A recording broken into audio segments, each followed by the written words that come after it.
ignore the text.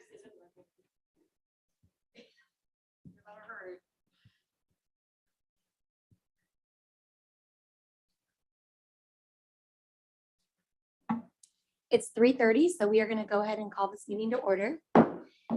And with that, I would like to invite Vince Adams to join us. He is a trainer that is going to be here from OSBA for the next few hours to guide us and teach us and all the things. Well, thank you for having me back. It was a delight. As I was driving back into town, I was reminded, because I don't get up this end of the valley. And so I was reminded what a wonderful, cute little community you have here. And so it feels more rural than Corvallis for some reason. Well, it's about the same size, you have what 4,800 kids, give or take or so. And so you're about the same, just a little bit smaller, but it just feels some more tight, more comfortable here. Well, I'm delighted to be back. It's good to see all y'all, and Jeff, it's good to see a new face on the board. Welcome, welcome. And it's good to see, a new superintendent. That's always exciting. Change, opportunities. It's good stuff. So I have brought a gigantic slide deck. I've got so much information to share with you, but none of it is more important than your questions. So are there any particular topics that the board would like to touch on? And if you don't think of it right now, you can think of it later. Yeah. So don't laugh, everybody. But when I, as an individual, so let's say, because I've run into some issues where there's been some controversy over, am I posting on behalf of myself or am I saying something on behalf of the board? In social media? Yes, yes. So, ominously. So my question is I know that obviously on my personal page, if I ever say anything, if it's anything to do with board or district, which I don't put that on my personal page, I keep my personal page personal, that I don't, obviously it's my personal individual page. I don't, with things I write, I don't have to say, because it's not school related or anything, that I'm not saying this on behalf of the board. These are my own individual views, whatnot. But let's say I'm posting something on like a community page. If it's not school related or board related, like where does it come into play where I should put the little clause at the end? These are my own individual views. I'm not speaking on behalf of the board or the district, to make it clear. So there's really no law governing this space. It's all public speech, right? You can walk out on the street and say whatever the heck you want, right? The take home here is that you never get to take the school board hat off. Even though we know under policy, you only have authority once that gavel drops and you're in this room. That's the only time you have any real authority. And that authority is only, collaborative. Only the 5 of you can direct the superintendent to do anything. So as individuals, we have really very little power, real power. So, but the public doesn't see us that way. So it's when you walk out that door, the public still sees you as a school board member, whether that's at a restaurant or at a party or on social media, on your own personal social media account, or if you maintain one for your political persona, because you're a politician. Yeah, neither do I. I used to have one. I used to have Vince Adams, director, position number, it was 4 at the time, but it was so cumbersome maintaining. It was actually a Facebook page. I felt very sophisticated. This was like 2015. I was like, my goodness, I'm so cool. I've got a politician page on Facebook. I've arrived. So now, so my advice to you is when you're teeing up a post in social media, the first question that should pop into your head, is this right for kids? Is this going to support the district? Is this going to support the institution of the board? Whether it's your personal thing or not. Say you're posting, something about your vacation. You still have to shoot it through that lens because you're in public life. You're a politician. And so people will always see that no matter where it appears. It will always be attributed to you, and depending on the nature of what you're posting, could be attributed more broadly to the board or the district. Yeah, it's a tough situation. So we have to be really careful how we communicate in public, because when we're on the board, we're participating in something that's bigger than us as an individual. We're participating in an institution that's governing a public entity, a part of our community. It's not about us. It's not about me as an individual. So we always want to protect the institution of the board. The board will transcend us. None of you will be in the seat forever. There will be new board members that will come along. This board will continue as long as Sherwood, the community, exists. So you're participating in something that's much bigger than yourself. So that's the answer to that. So when you keep that lens up, when you're making that post, or you're making that reply, or I'm sure Sherwood has those community groups in Corvallis. It's Corvallis people and Corvallis conversations, and anything going on with the district bubbles up there. People start talking about it. So, I mean, our impulse might be to get involved in those conversations.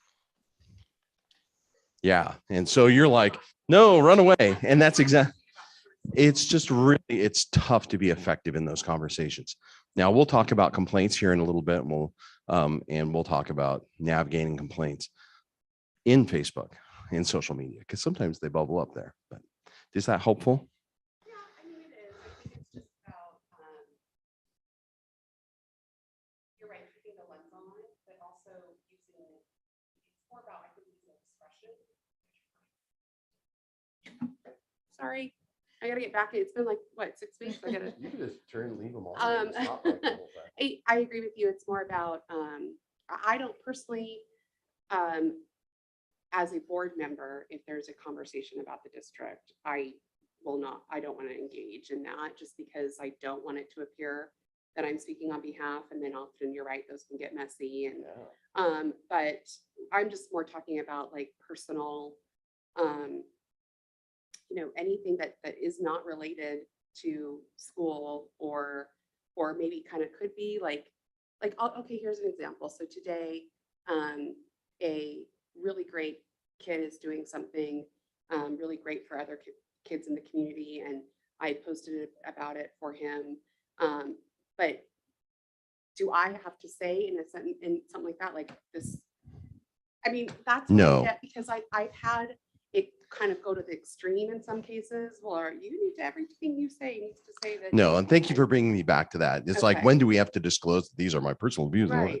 So if it's your personal Facebook, it's your personal views. It's when we're talking to say a journalist. Oh yeah. Yeah, then you want to be really, really specific. These are my personal views. These are not the view. This is not the view. The only person who can do that is the chair, and that's their roles under policy is to be a spokesperson for the board. And that's a greater challenge. They're under more pressure to be very mindful how they interact publicly, because what they say will be attributed to the whole board. So it's a tricky place to be. Thank you. Yeah. For the clarification. Yeah. Good question. We're already on bunny trails. That's good. This is what I'm finding, this last year. I love PowerPoint, using it as an outline, but I'm finding that I just don't use it as much. Can I have my slide deck? Thank you, Christine. Otherwise, I'll get lost. All right. Aerial view, satellite view of Sherwood. Cool. Okay.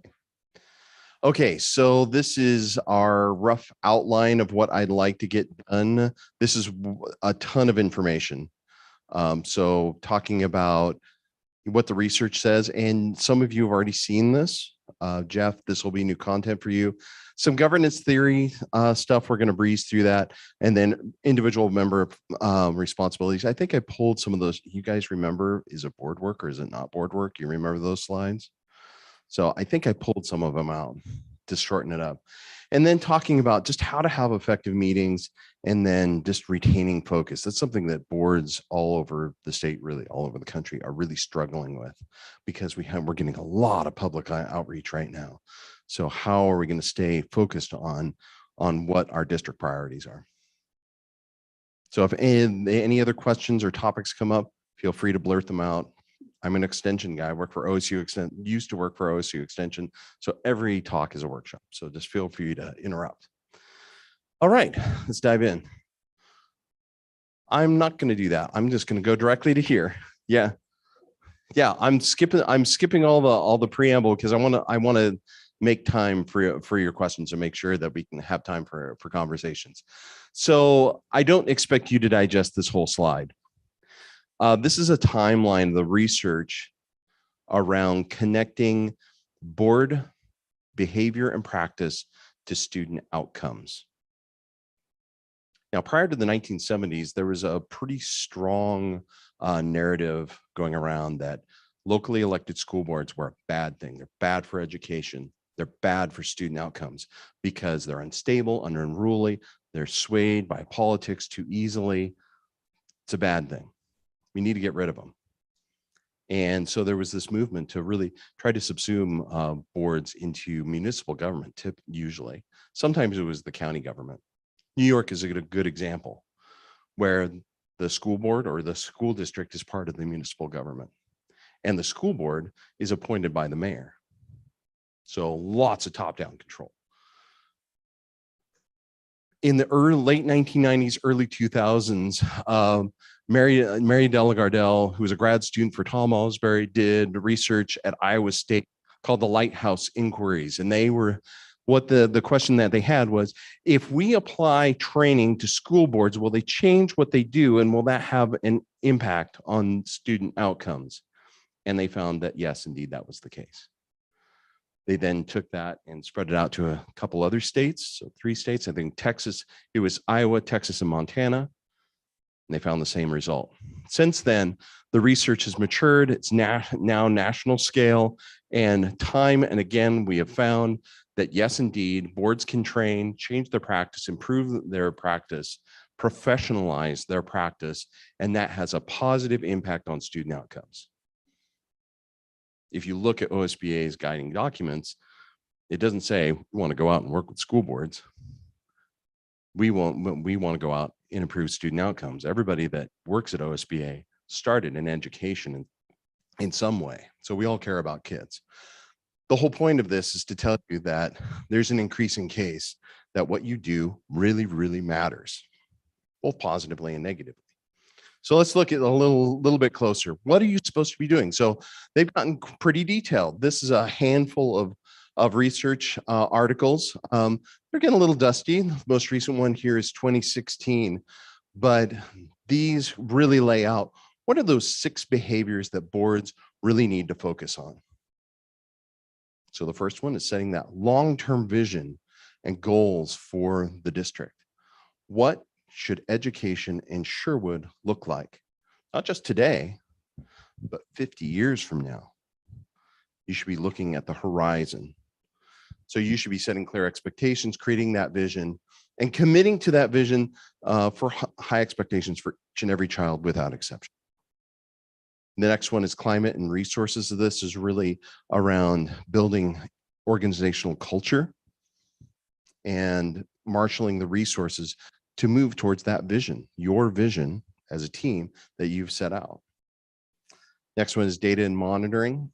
Prior to No Child Left Behind back in 2009, we got away with not looking at our student data. Today, it is just an accepted norm that school boards are data savvy, that we're looking at our student data, we're disaggregating that by our student groups and asking hard questions of ourselves and of our staff and navigating those questions with them. And that we use that data to hold the system accountable. So we're checking in on our student data, making sure that we're trending in the way that we want to go, going where we want to be. Next one is cohesive teaming, which is really just a snazzy way of learning together, not just as a board, but as a cohesive leading unit with the superintendent. You are two sides of a coin. See, a school board without a superintendent is like King Arthur without Excalibur. It's like, what are you going to do? What would you do if you didn't have a superintendent? You have no opportunity. You can't direct staff to do anything. You need your superintendent as the person who operationalizes your expectations. And you work together. And he's also your expert. He's the one that guides and supports you in the work that you're doing. Next one is stakeholder and community engagement. This is building that public will to succeed. We'll look at the 5 roles of the board, but really engaging the community, bringing the community into your governance processes. Part of, we want public representation in government. You're it. You're members of the public, and you're here representing the desire of the community. But also going out and building relationships with stakeholders in the community, being the eyes and ears of your superintendent. He's only one guy, but there's 5 of you that you can be out, going to Rotary or going to your faith community or whatever, and having those conversations that then provide rich information for your administrator to act on. So remember that you're working together as a team. Last one is policy and accountability. And this is really how we operationalize our governance, is through policy. So we set our expectations in the way we craft our policy, and then hold the system accountable by tracking data. So this is, just putting these into, this is the summary slide. So this is what we should be spending the preponderance of our time on. And if we do this, we will have a positive impact on student outcomes. We should be setting a long-term vision for the district, marshaling resources, and building a collaborative organizational culture. We're going to track progress using disaggregated data. We're going to work together as a team with our superintendent and the cabinet. We're going to be out in the community building that public will to succeed, and we're going to hold the system accountable on a regular basis with no surprises. Okay? That's what we should be doing. But there's the other side. We can negatively impact student outcomes too. So there's research on this. So, and I mean, this is the usual stuff that we've seen. We know when we're misbehaving, when our meetings aren't orderly and organized. When we as board members are creating that disorder, or we're allowing disorder in our boardroom.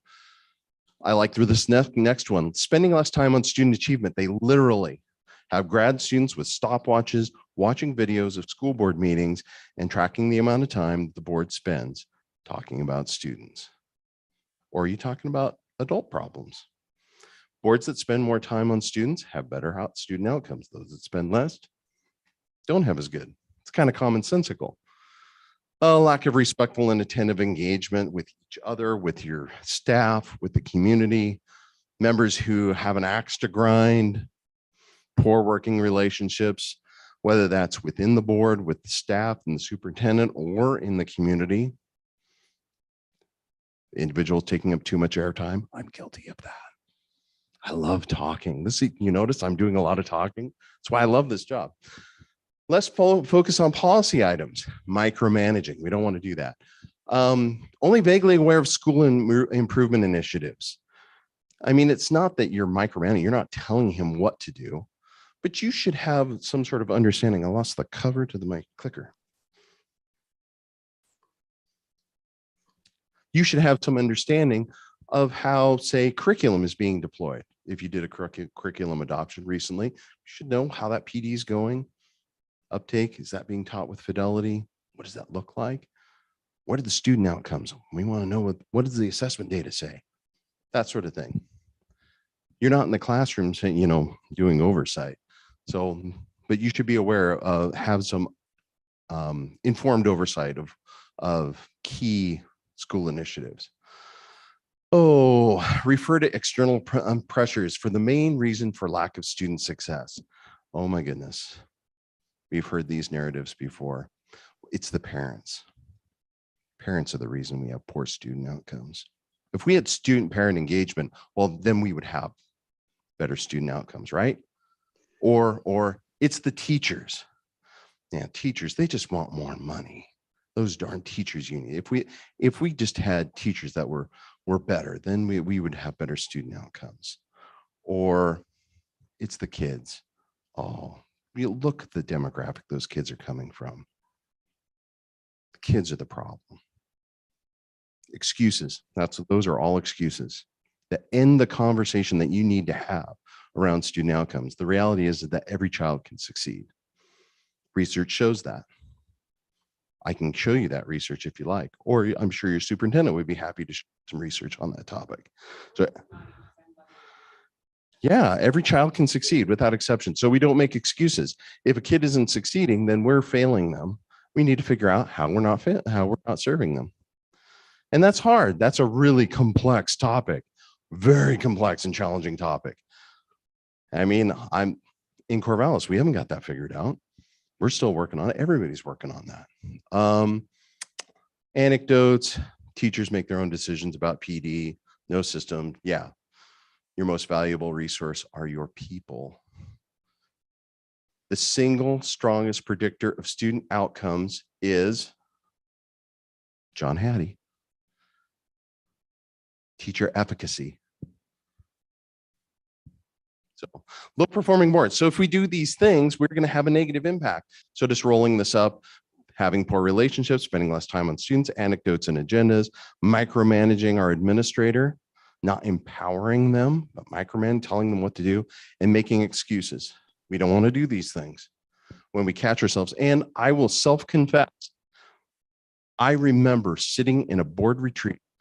So when I was at Oregon State, I did social demography. I remember sitting, I was probably a 3-year school board member at the time, sitting in a retreat with my board saying these words. We have to remember the socioeconomic status these kids are coming from. I was that guy. I shut down the conversation. No external blaming. There are no excuses. Okay? So how do we operationalize this? What do we do? I still share the 5 roles of the board because this is how I learned board work. I love these 5 roles, and it's simple. It's 5 things and I can remember it. I can store it in my head. So the first one is learn together as a leadership team. Think of yourself as a professional learning community. That's a term borrowed from our teaching colleagues. They have PLCs probably at the grade level where they get together and they learn how to be better professionals. You, as a leadership unit, need to get together and learn together with your superintendent how to be a better leadership team. It's what you're doing right now. Good job. Set clear expectations. This is quite possibly the most important thing right here, that you are unified, not uniform. You are not always going to agree. And that's okay. You're not supposed to. That's why we have boards. If we could do it with just one person, we'd just have a superintendent.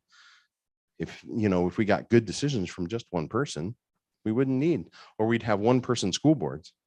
Be a lot more efficient, easy. But we know that we get better decisions out of groups, and that's why we have boards, governing boards. But to make that work, you have to be unified. So when the board makes a decision, it's binding, and then we support it. We accept it, even though we may not like it. So setting clear expectations. Your superintendent only needs one boss, a school board, a unified school board, not 5 board members. He can't chase all of you. You can't meet all your separate expectations. You have to come together and give him a unified voice. Okay, create conditions for success. You're going to remember this speech. I like to think of board work as kind of like gardening.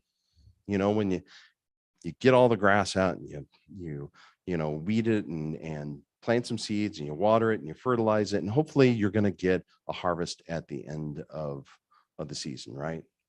Board work is similar. For example, like that curriculum adoption I was referring to. You're going to do a 2nd grade reading adoption. it will take probably fully at least 2 years, but probably 3 before you'll really see the full effect of that curriculum adoption. It'll take you probably a year to go through the adoption process where your staff are going to come to you and they're going to say, we need a new second grade reading curriculum. We're going to go out and shop that. And they're probably going to report in, here are the 3 options. We're leaning this way. We're going to try it in classrooms. We'll come back. And then they come back with a recommendation because it's your authority. You have the authority to approve curriculum for the district. And so they're going to say, this is the one. And here's why. Here are all the reasons why. This is the way kids interacted with it. These are the additional pieces of curriculum we're going to have to add. And at that point, then they're going to actually spend the money, and curriculum is very expensive. You're then going to deploy that. You have to do professional development. Kids will get it in the first year. You'll probably see reading levels go down, maybe, which can be really disappointing. But in the next year, they'll pop up. And probably in the third year, you'll see the actual effect of that. So it's like gardening. You have to think on a longer time scale when doing this work. You have to build those conditions for success. You have to make sure that you're allocating for PD so the teachers are prepared to do that, to teach that curriculum. And that's just like one tiny little example. When you think about, getting stakeholders, well, you guys went through a bond. A bond is a great example of where you have to get a lot of different resources together. It takes years to get to a bond election. And then you have to actually do the bond. It's a huge amount of work. So always. Vince? Yeah, Jeff. Yeah, sorry. I didn't know how to pop in and ask a question. So you did it perfectly. Okay. I don't know where to look. I don't know where to see you. I don't know what to do either. I can't. So I have a question on how is success or student success defined? Like, when you say student success, what are we talking about? That's a really good question for a school board. Board members, how do you define student success? I'll take a drink of water while I wait. You're up. Well, I mean, I think vaguely speaking, we believe our students are successful when they're meeting the goals and expectations that we've set for the district. Okay. How do you measure that?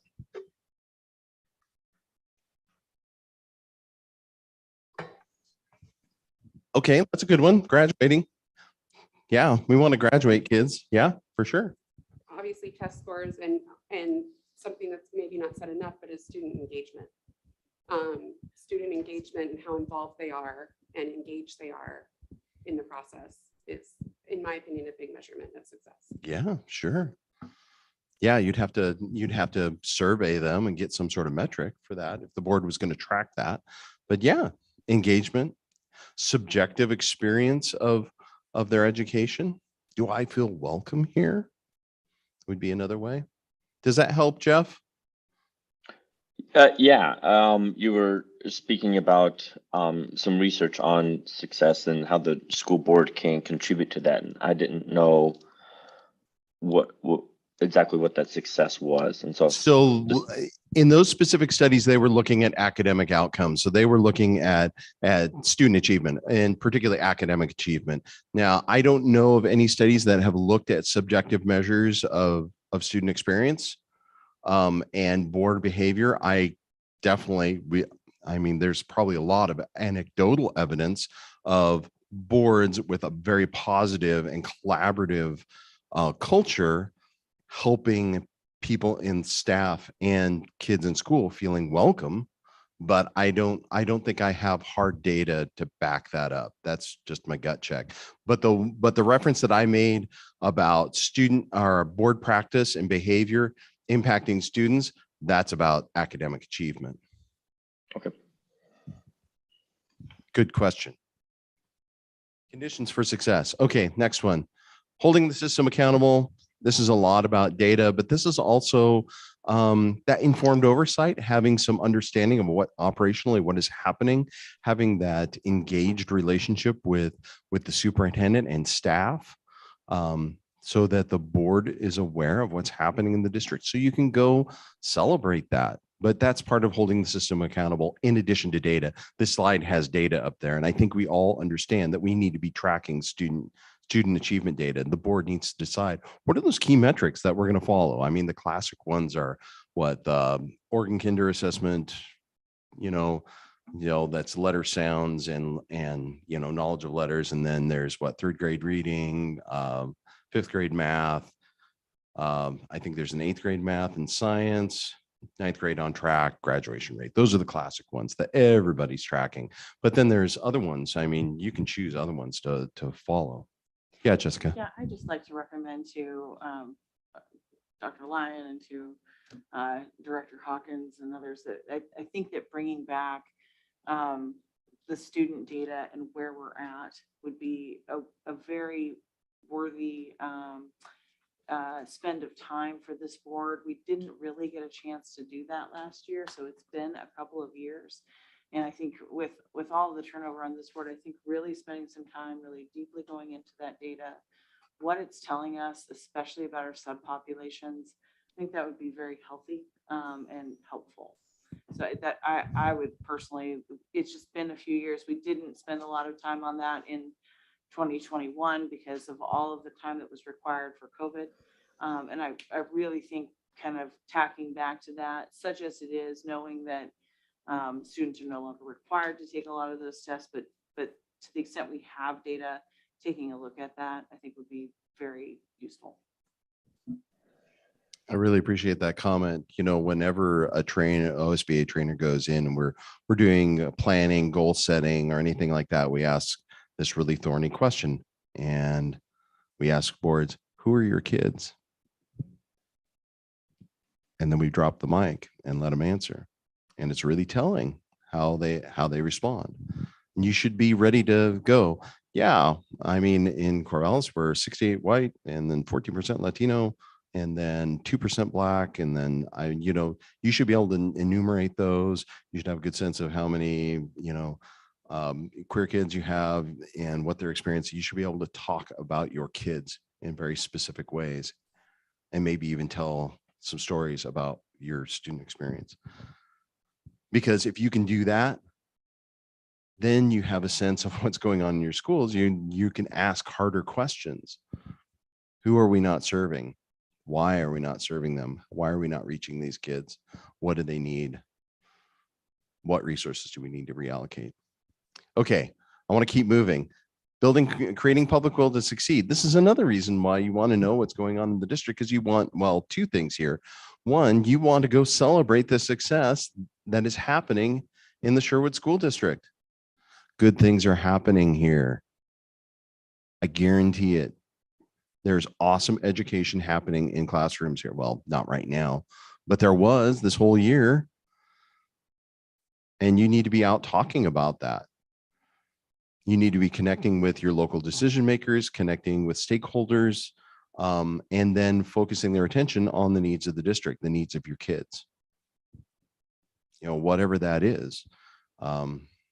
Maybe it's you need more resources for your welcome center, or maybe you have a bunch of homeless kids. That happened to us in 2017.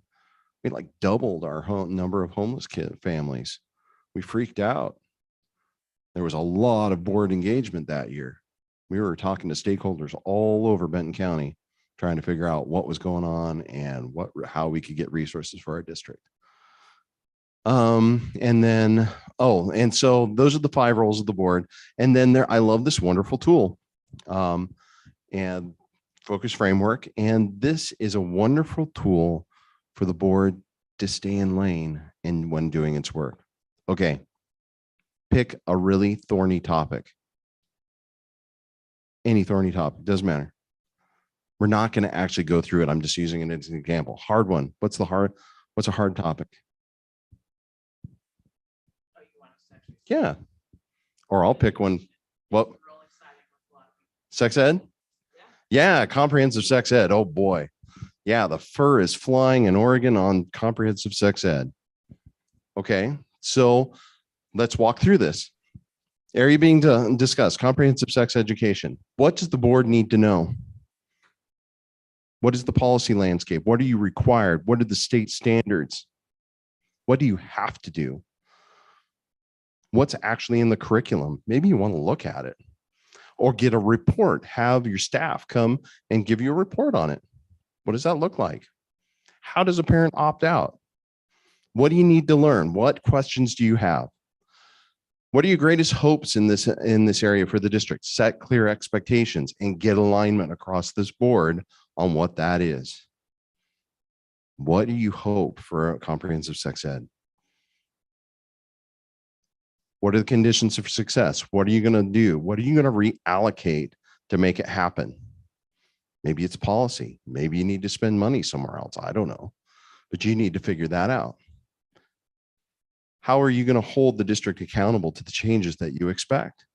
What are you going to track? When are you going to get those reports? What's going to be in those reports? Or is there data that you're going to track? You know, what is that? And then the last piece is building public will to succeed. How are you going to engage the public? Particularly the public that's probably grumpy and growling in your boardroom about that.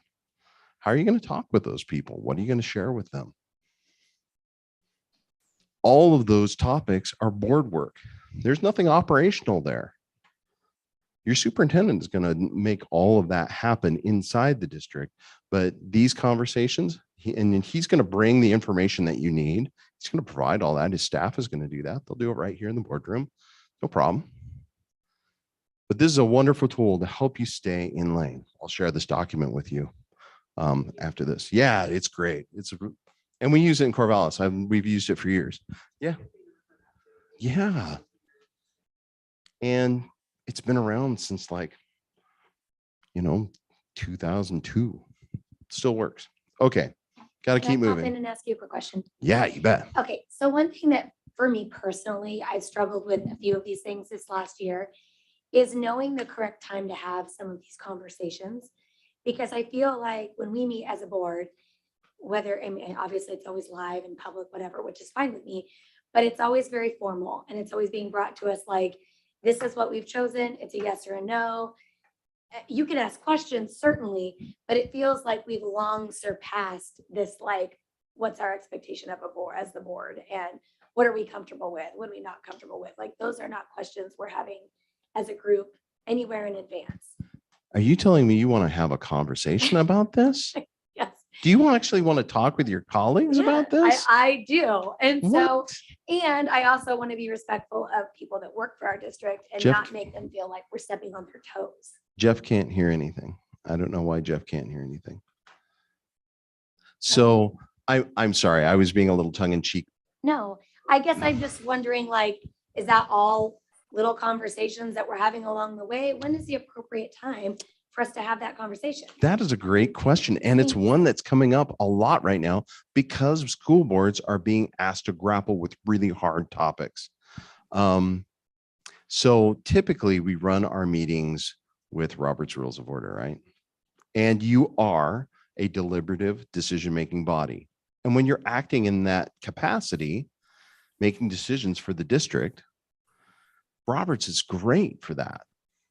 I mean, it's very linear, it's efficient. We limit our discussion. We just get through that agenda as quick as we can, right? You know, we don't want no good board work happens after 9 p.m. We want to get through that. Okay. But that doesn't allow us to have a conversation. You know, the 2 rounds, if we're doing this really efficient, we're going to use it. You'll see this later, a 2 times round robin where we only get to speak twice to an agenda item and really limit our speech. We're being really, really compact. That's not a way to have a conversation. Well, And but yeah, Vince, go ahead. I would disagree with that. I think that there is absolutely a place for Robert's Rules of Order because it helps to pull the emotion out of a conversation and enable us to make a decision effectively. The issue isn't with Robert's Rules of Order, it's how we structure how things come to the board. And I think one of the things that has shifted on this board, and I don't think that that's a bad thing, is the desire to have a better understanding of what we're piloting long before it gets to us in a place of decision making. And that is about how leadership structures what comes to the board for information. It's not, I personally believe in Robert's rules because I think it makes for an efficient board. I don't think that it's useful to downplay its effectiveness. It's important that we think about in the breadth and depth of a year, what's necessary to come when to the board so that things aren't surprises. And I think one of the things that has changed in this board and just the nature of it is that we went from having very long serving board members that became very used to that and didn't really need for that to come early to ones that are newer. And so this is the first time we're doing some big adoptions and some new questions. And that isn't disparagement of either way of doing it. It's just a recognition that we need to change our practice so that so that folks are feeling more comfortable by the time we get to adoption and bringing it forward in the normal way of doing that, because we've seen it earlier in the year. Jessica, you stole my thunder. Sorry about that. So you just made the point I was making. So Robert is for a very linear decision-making process. And yes, absolutely. I'm throwing him under the bus. But I'm not saying don't use Robert for when you're doing your governance role, but you're not just being asked to do that. And so your point is well made, that you need formative processes, open-ended processes that are not linear. They're curvilinear and circular and squiggly, and where we can talk about what we care about, what our values are, because you do. You bring your values and feelings and experiences to this work. I mean, that's part of what you're supposed to do. But if we're stuck in this linear decision-making, this governance role, we can't have that conversation. And this is where work sessions, where we can have formative process, where the board can learn from staff. You can bring staff in and get a report from them on what's really happening in schools. So then we go from this governance role where we're telling the district what to do governing into this more receptive role where we're students of our staff, because they're the experts, right? There's no expectation that anyone on this board has any skill in pedagogy or school administration or even school governance. None of you knew what a school board member did until you were elected and got here and sat through one of these trainings or went on an OSB site and looked at a guide or something. Because we don't teach it to anybody. You didn't know, public doesn't know. So the point is that you need to take time to do these formative processes. So if you don't understand, and that's where this is so helpful, learn together as a team. That's that setting aside a work session on comprehensive sex education when you have the teachers that deploy that curriculum and you're teaching and learning people who understand the policy landscape of that and can tell you how it's statutorily required, what are the state standards. They can come and talk to you about that and skill you up on that so then you can make an informed decision about it. Yeah, so I just wanted to comment. I thank you for saying that, because that has been one of, I feel like, my biggest struggles on the board this last year. And obviously Abby is echoing that. And I don't want to speak for everybody, but when something is brought, one board meeting, and then it's expected to be adopted at the next board meeting, that essentially leaves 4 weeks of time to gather research and engage. And I love the work sessions, because that is the opportunity then to ask questions and engage with the staff and the professionals that know what they're bringing to us. But I think when stuff is brought to us sooner than 1 month before an adoption is required, we have more time to have those conversations, because inevitably when you have a first conversation and you go back and you process it and you look into it, you're going to end up having more questions. So just having a little bit more time in between, starting from, hey, this is what we're looking at to come down the pipeline, and then having information given and having just more of a process where more conversation is allowed in a group setting, so that we can better engage with each other. And so, yeah, and sometimes those feelings are going to come into it, but we're all coming from a perspective. And that's why we were all elected to be here, is because of the perspectives that we have. Some might match, some might not, but in having those engagement conversations while also gathering the information that we need is the best way, in my opinion, of getting to a vote on something, because then you're not voting on something that you don't quite feel comfortable with. So, thank you. And it may require, you're used, I think you were alluding to a policy adoption, there, you may have to shift gears, so typically policy adoptions are coming to this meetings as they should, they're going to probably come as part of our consent agenda. So consolidated information in some form, you're going to get a first read and then second read and adopt. But if it's something that's a little more complex, then maybe you need to pull it out of your business meeting and put it over here in a work session and workshop that, or get some, community input on it, have the superintendent direct some staff to go out and get some input from affected, people who are affected by that policy, get some information for the board, bring it back in a work session, talk about that, and then move it back onto a business meeting. Maybe just have a first read and second read from one meeting to the next, rather, but just a little bit more. Well, it's Yeah, awesome and when I- we can do that, but I mean, sometimes it Yeah. doesn't work out. Yeah, and I just think that, for example, when we're thinking about curriculum adoptions, those are on a cycle. So we know now what it is that we're going to be looking at towards the end of the year in terms of adoption. As a general matter, previous boards, we either pick that up, kind of folks would mention what they were working on, but I think it may just be useful for more of a, just to be super clear of what we're working on. Here are the list of things that we are working to adopt this year. And here's the curriculum that we're piloting.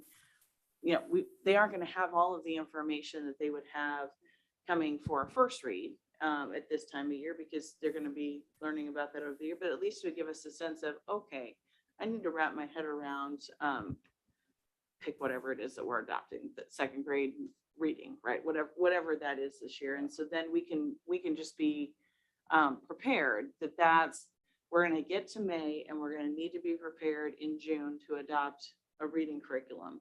What questions do we have now about reading curriculum that we can raise to staff so that we can be ready to look at that curriculum and be ready to act when it's time, so that we're not late, but also so that we've had enough time to think about what is it that I care about that in advance.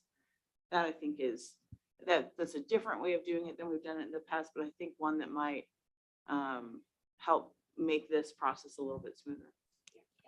So then I'm going to ask a probing question. What's your agenda development process?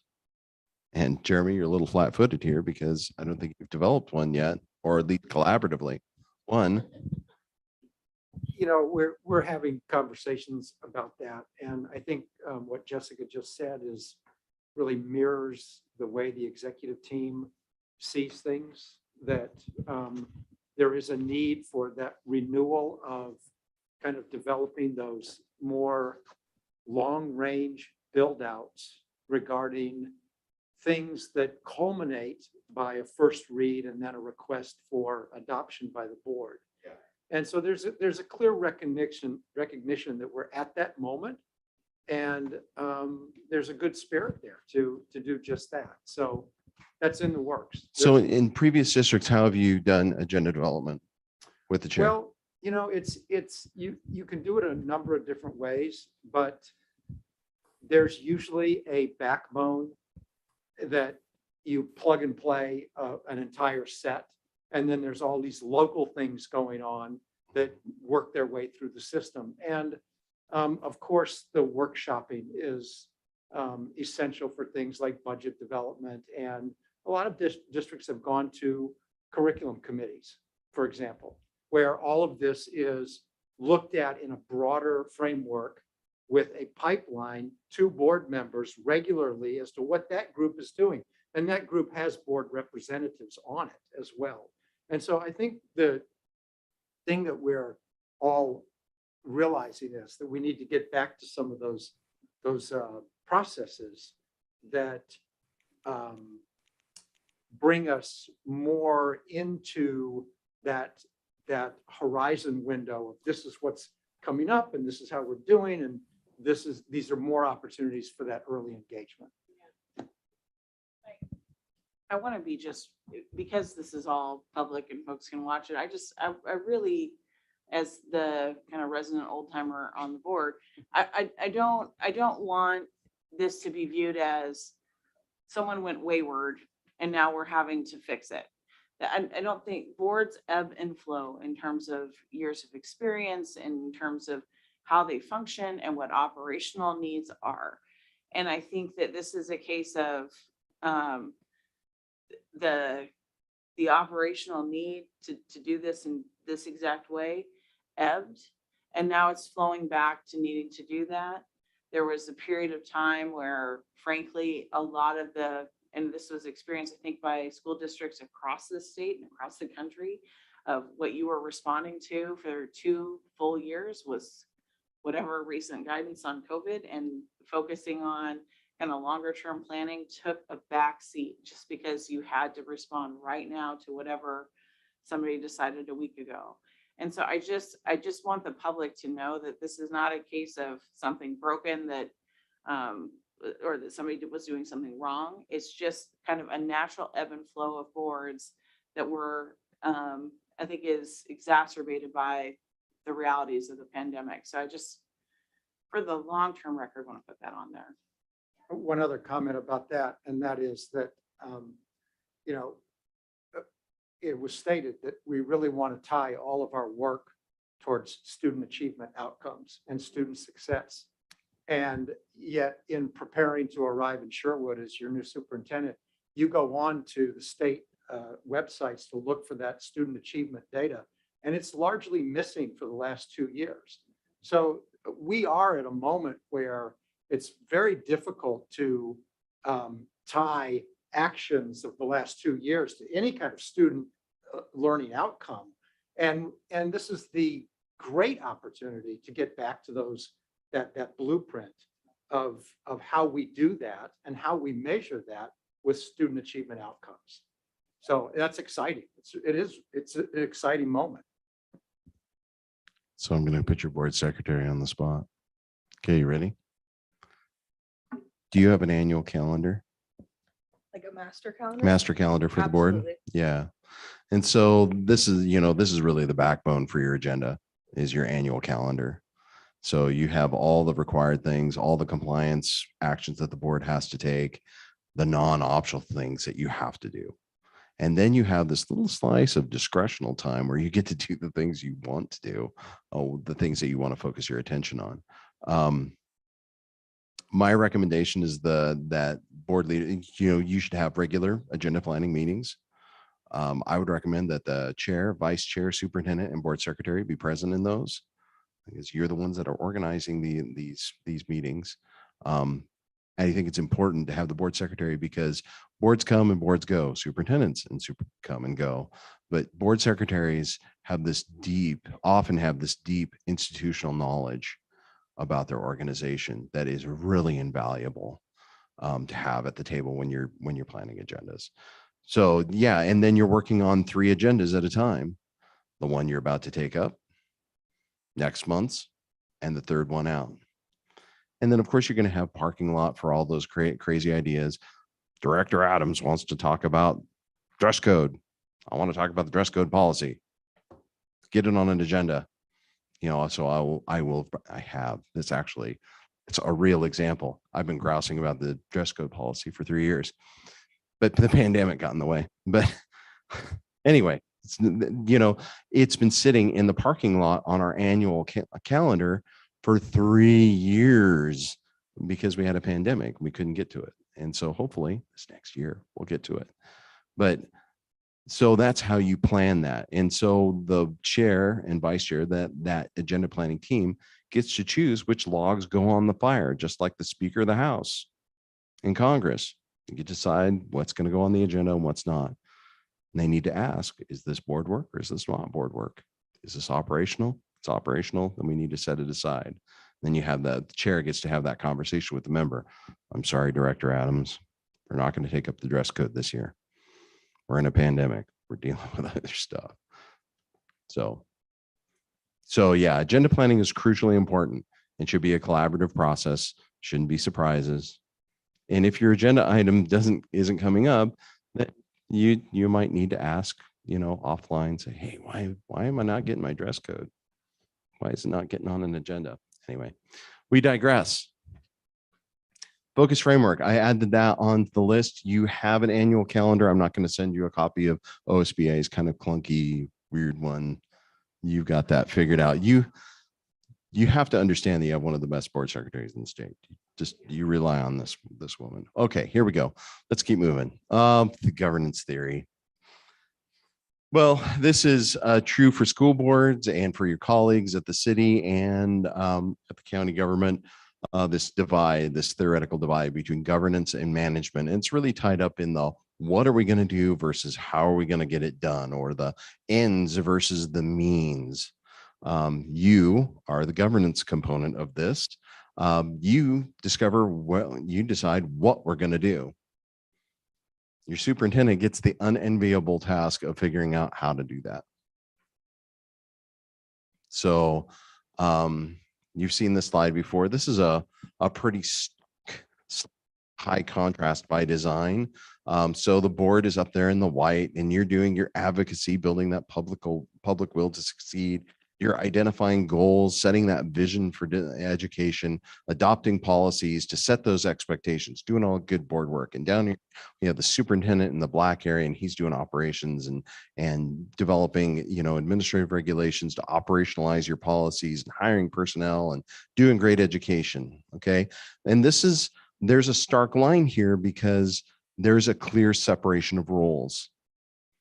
You don't have any operational authority. And the superintendent can't govern. He needs you to govern, okay? But what are these red arrows for? We've already talked about it, really. It's all that support that he's bringing into the boardroom. Remember, we were just talking about work sessions where we were going to talk about comprehensive sex ed. Who's going to provide that information? This guy's going to coordinate it for you. He's going to go find his best teachers and his teaching and learning leaders. He's going to bring them in here and they're going to educate you. So that's what those red arrows is, that the superintendent steps into the work of the board because he's your advisor. He's your expert in the field. And so you need him to inform you. Okay. The reason that we draw this distinction is because when things get tough, though, these boundaries can get muddy and we're not really sure where the boundaries are. And that's why we harp on this division between governance and management. Just moving on quickly, you know, you can think of the school district as a ship. Superintendent is the captain. He's in charge of navigation and engineering and all the food service, from the cafe in the bow to the cafeteria midships to the disco deck in the back that I really like. He's in charge of all the operations. You commission the journey. You say, Superintendent Lyons, take us to the island of student success paradise. We want every kid to graduate, and we have these intermediate goals along the way. We have these islands that we want to stop at. So it's a metaphor, the ship metaphor, to help us understand this distinction on how we do it. You're not up there. You don't get to touch the wheel of the ship. You don't have to do any food service. You just say, take us here. Further, there's a saying that goes like this: everybody wants to be the captain until there's captain things to do. Right, exactly. That's the best part of being on school board, is you don't have to do it. Absolutely. No. Okay. I left my clicker over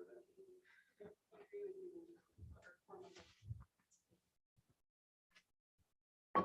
Okay. Okay, collaborative governance, taking this into a more nuanced area. Really the work that you're engaging in is relational. I know it doesn't seem like it, but you're being expected. You know, when I was in high school, it was okay to have a 70% graduation rate. That was success. Good. Check mark. We get a gold star. Good school district. And that was fine because, you know, I grew up in Reedsport out on the coast, and, you know, a kid could go work in the woods or get on a fishing boat. You know, there were things to do if you didn't have a diploma.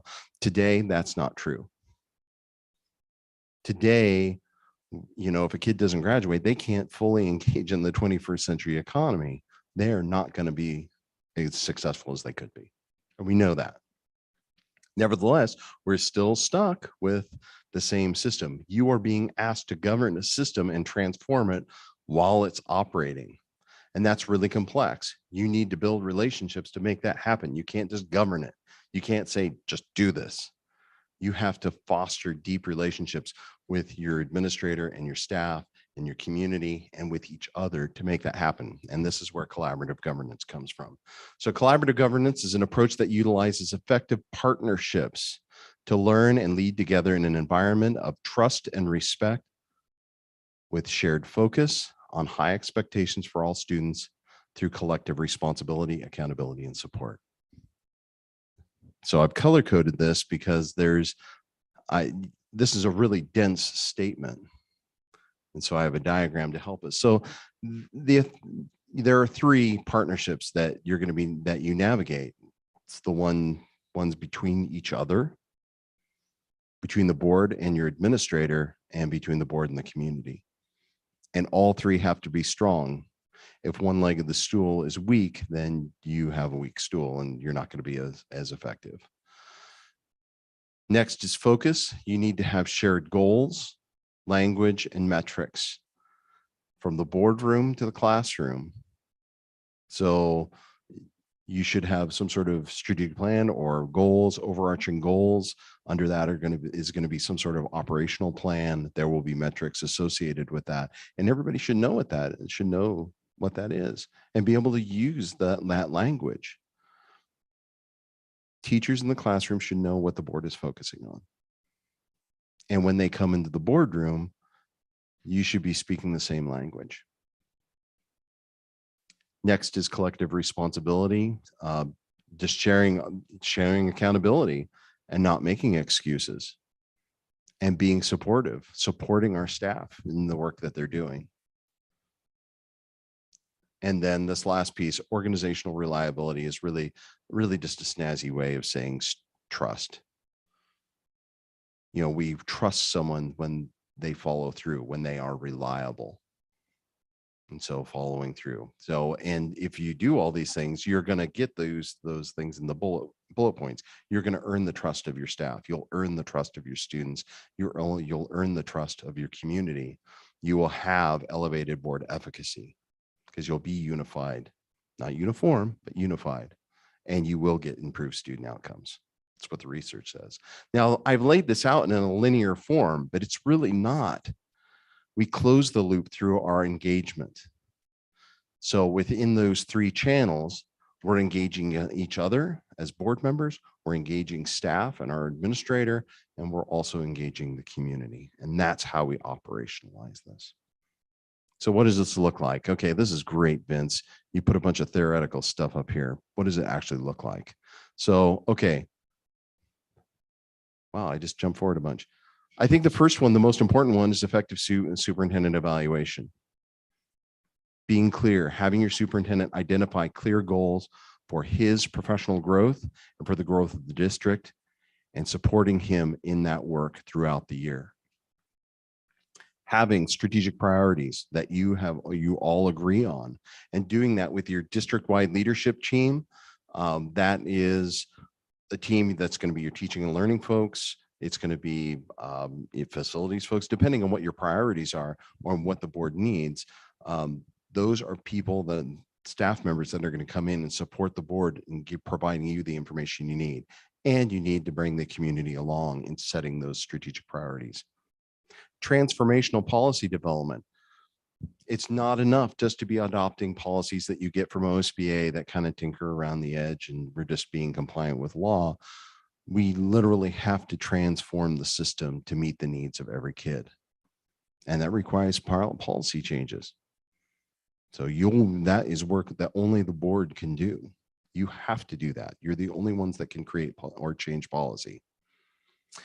The other is, strategic initiatives, whether, and I gave some examples here, mental health, career and technical education, classroom technology, curriculum adoption, whatever it is that you're working on, this year, tracking that, bringing staff in, bring the community in and processing that. Maybe it is comprehensive sex ed. Maybe that's your strategic initiative for this year. That's what the bone that you're going to chew this year. So you're working together with everyone to process that in a collaborative way. Oh, and I added an inclusive budget process can be included in here. So bringing the community in early in that process to have input, bring stakeholders into that process rather than at the end. So that's when I say collaborative governance operationally for the board, that's what this looks like. Oh, so this is just a comparison of things that the board does versus what the superintendent does. Board hires the superintendent hires everybody else. Board is the contract authority for the district, although you delegate probably under a certain dollar amount to the superintendent on those. The superintendent's in charge of all the employee relations. You're setting that long-term vision. He's got to steer the ship in that direction. You're adopting policy. Superintendent's going to interpret those policies with administrative regulations when it's necessary. The superintendent is going to roll up those expenditures and look at the revenues and give you a balanced budget, but the board is going to have to approve it. And then of course, reporting and monitoring progress. Roll the board. Any questions at this point? Nope, it's not break time yet. Okay, so let's take it out for a spin a little bit. Jeff, can you hear me? Yeah, I can hear you just fine. Good. Okay. All right. So let's some of you are going, and I think I cut a bunch of them out. So hopefully this won't, and we can zip through this pretty quick. So, okay. So we're going to identify if it's board work or not. Okay. So modifying the student discipline policy. Is this board work? I gave this away just a few minutes ago. What? Yeah.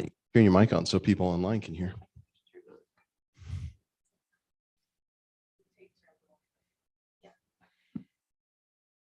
So is it board work?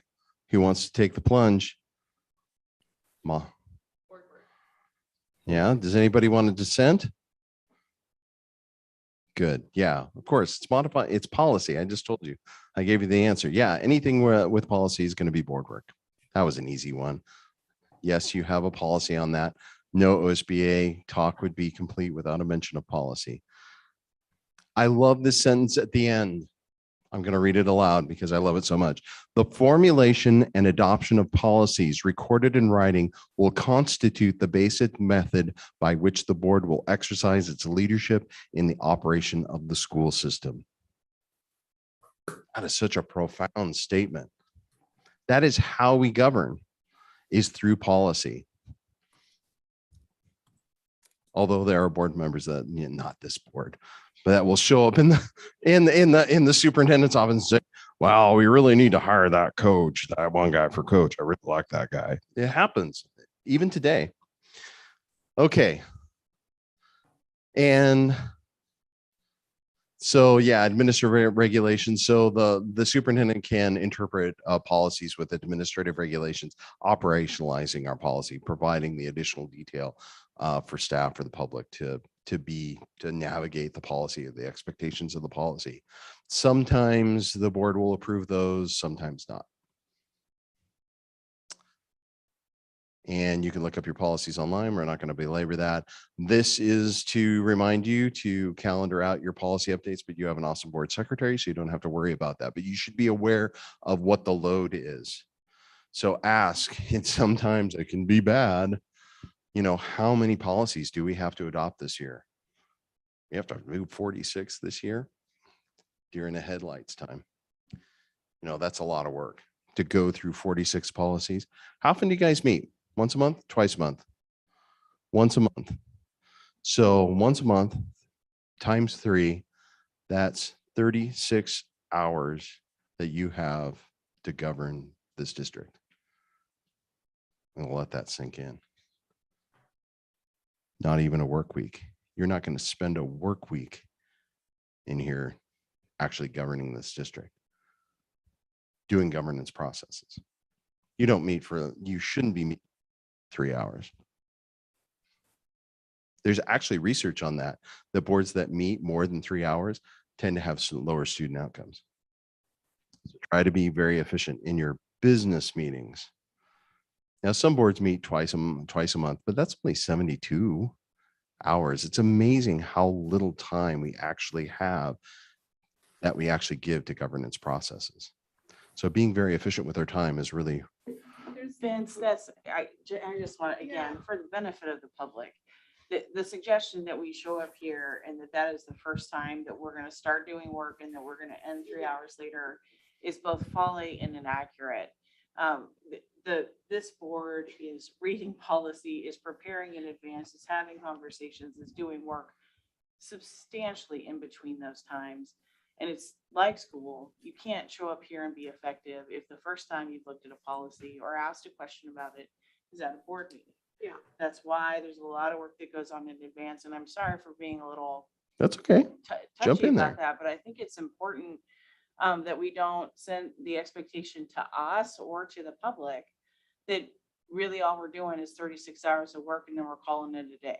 Because that is not reflective of what this board does. It's not reflective of what the staff does to prepare for these board meetings, nor is it reflective of what we try and do to be the best board we can be for an outstanding school district. And so I appreciate you're trying to make a point, but that point misleads the public about the work that happens here on behalf of this community.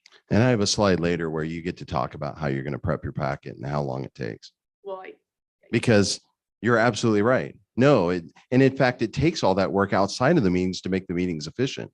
If you don't do the prep, then you end up with a 5-hour meeting. Then you have a mess. yeah.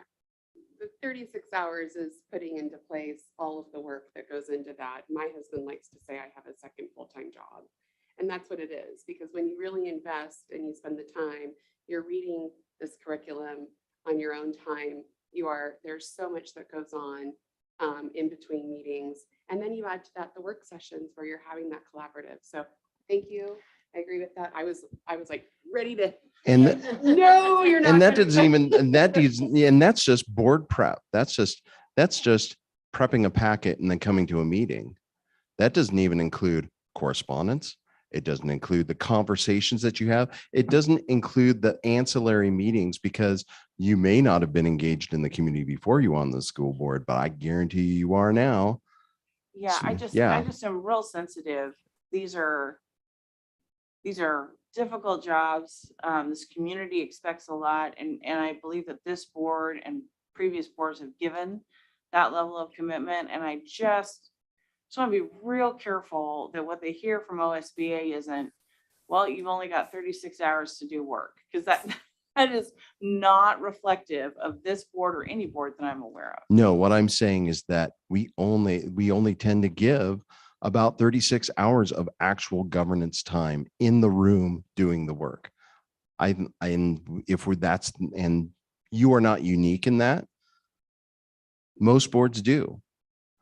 So we need to be very, very efficient with that time, is the point I'm trying to make. That we don't want to waste that time. And so we have to be very focused on making sure that what's in our board meetings is board work and not something else. That's the point I was trying to make.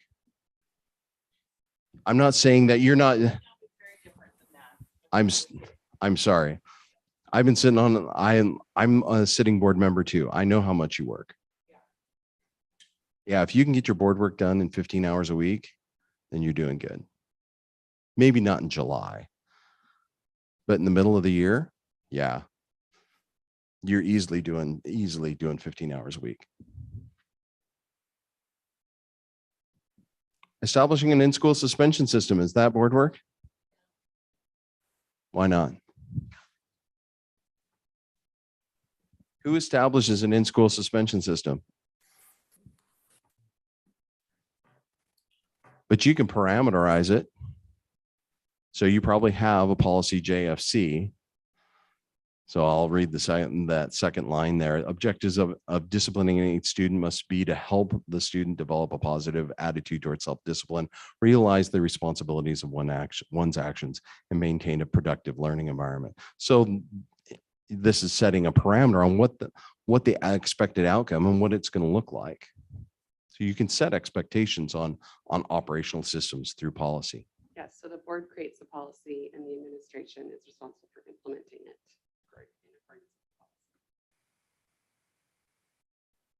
Oh, that's a trick question. This is an important one. I made this joke earlier. Yeah, clearly, we don't hire staff. We delegate that to the superintendent. Why do we do that?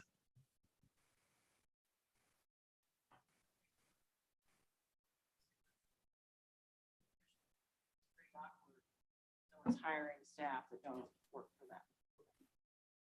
And we don't have any idea what goes into hiring a football coach, what kind of experience they need, what the salaries are. We're not experienced in hiring football coaches. Spot on. Right. Exactly. You know, the coach is going to work for probably the AD, and then the AD works for the superintendent. And yeah, there's no expectation that I do not have any expertise in coaching whatsoever.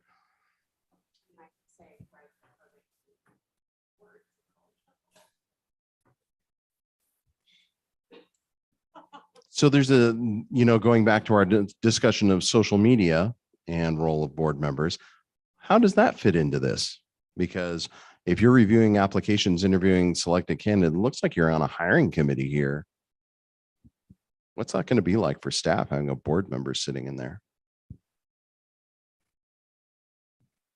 Not terribly unusual, is depending on the position, board members have sat on hiring committees, providing more feedback, depending on.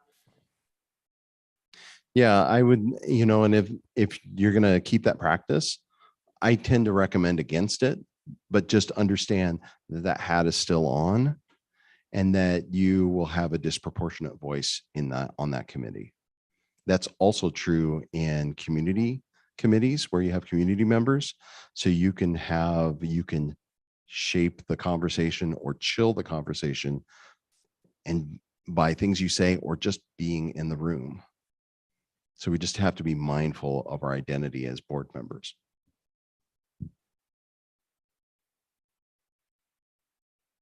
That's right. So let's talk about that. Set the expectation.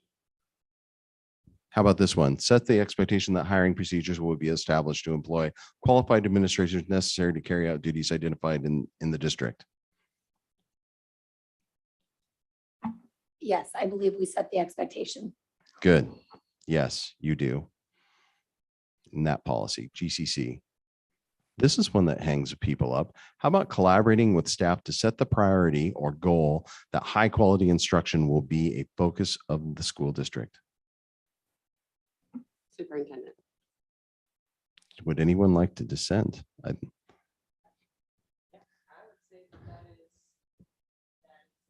that's a goal, that's a priority, yes, I believe that also starts with the board. Like we set the vision and the goals for the district, that's on us. So, I mean, I think that is a collaboration with staff, that is the policy priority, it's a goal. It's our vision that will set high quality instruction here.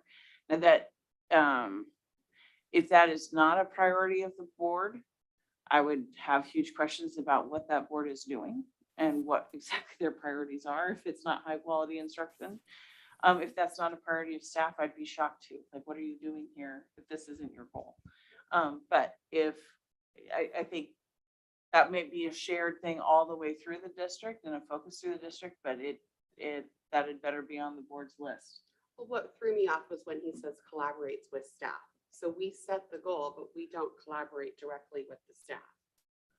I mean, I guess that's it where my depends. response. Yeah, came it from. depends on the definition of staff, and I don't know why this is designed to try and be a trick question. I don't know what the benefit of that is, but it should be it should be something. I mean, Dr. Lyon is staff, the executive team is staff, so it's a question of which staff at which level. We probably shouldn't be trying to, collaborate with staff at the very lowest level, the very front line, but I mean, I would collaborate with Dr. Lyons, said that should be a priority goal of the district.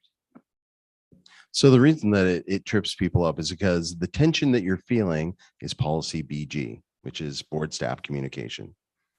And that policy says that all communication of substance between the board and staff will go through the superintendent. And that you're feeling nervous is a good sign. You should. So the collaboration I'm talking about is bringing staff alongside the board to engage in a process. And if you're setting priorities for the district, just like Jessica said, you should have staff alongside, and the superintendent is going to mediate that interaction. And it's going to happen in this room in a public meeting. Well, it doesn't have to happen in this room. It can happen anywhere in the district, but I mean, but it's going to be in a public meeting and you're going to have staff in the room. And so the superintendent, he will know who his master teachers are. He will know, which teaching and learning staff need to inform the board on this particular subject or whatever subject the board is addressing. So when we talk about collaboration, it's in a very structured way. We're not going around the superintendent. What's funny? I feel salty because I do feel like it was a trick question and I was thrown off. It's by the totally word, a but trick obviously- question. Obviously, I agree with collaborating with staff and collaborating. Yes, of course you directly do. with Superintendent and executive team and even teachers. I love engagement with the teachers. I think it's extremely necessary. The way I read it was collaborating directly with district staff Yes, on a you are not direct unique. level. So I'm very literal, and that's where. You are not and, unique. and I'm upset that I got it wrong. No, it's totally fine. No, you shouldn't feel bad. No, I mean, it's not about getting it wrong. These are discussion prompts. These are discussion prompts, so you're not getting them wrong. Yeah, district goals, goals.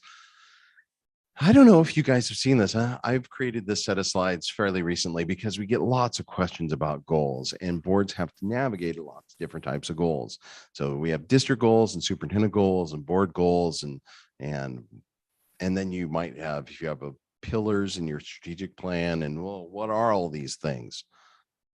And so I created a couple slides to help us navigate this. So district goals. So this neoclassical structure is me trying to visualize what strategic documents kind of look like. So at the top, you have a vision and then, that articulates, what you want to have happen, mission on what you're going to do. You have values that if compromised would prevent the district from achieving its goals.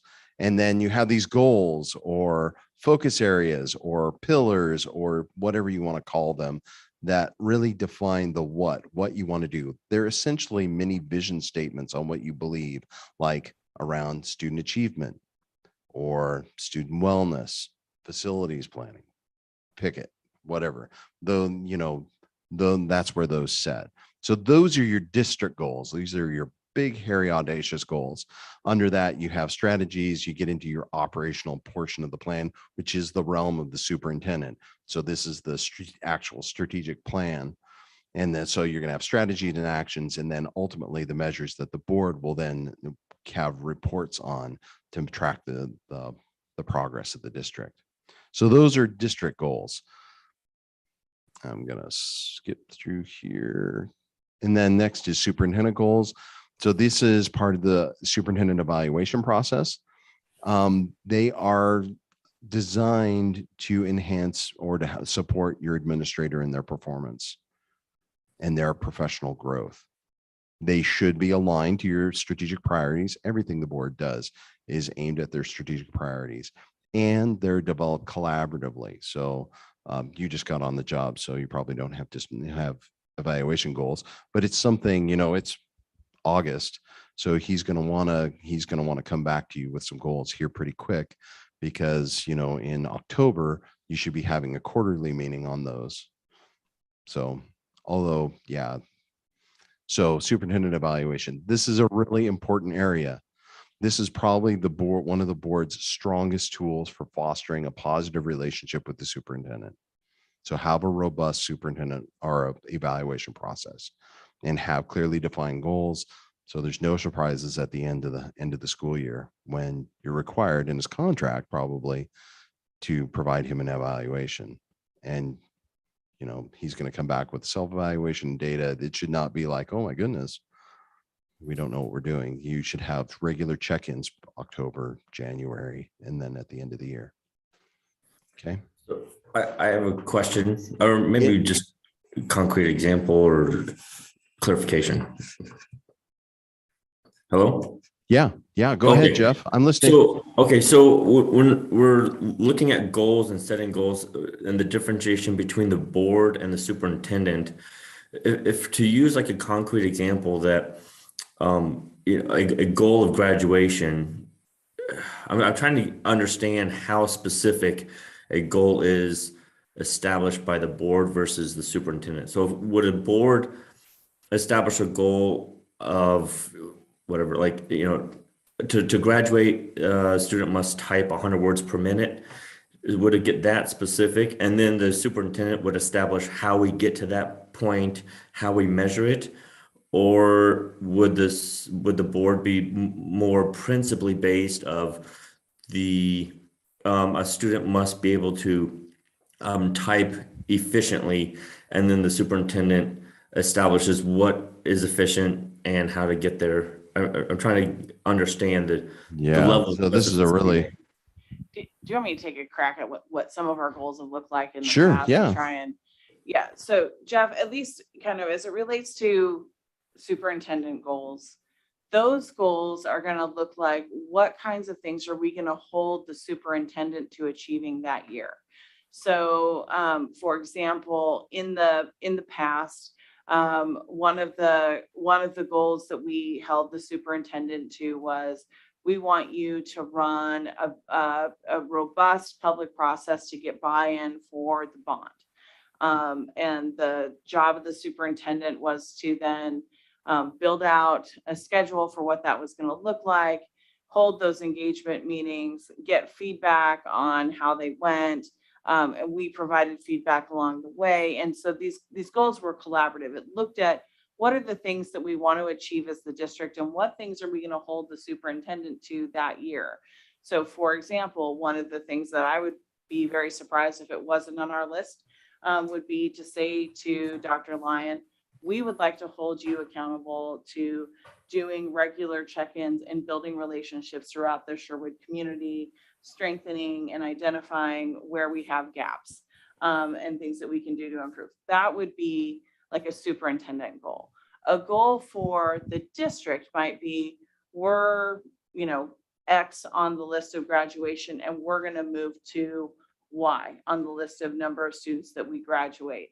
How we achieve that is going to be in the superintendent and his team to come back and say, here's the steps that we're going to take through our strategic plan to achieve those goals, but the goals themselves are set by the board.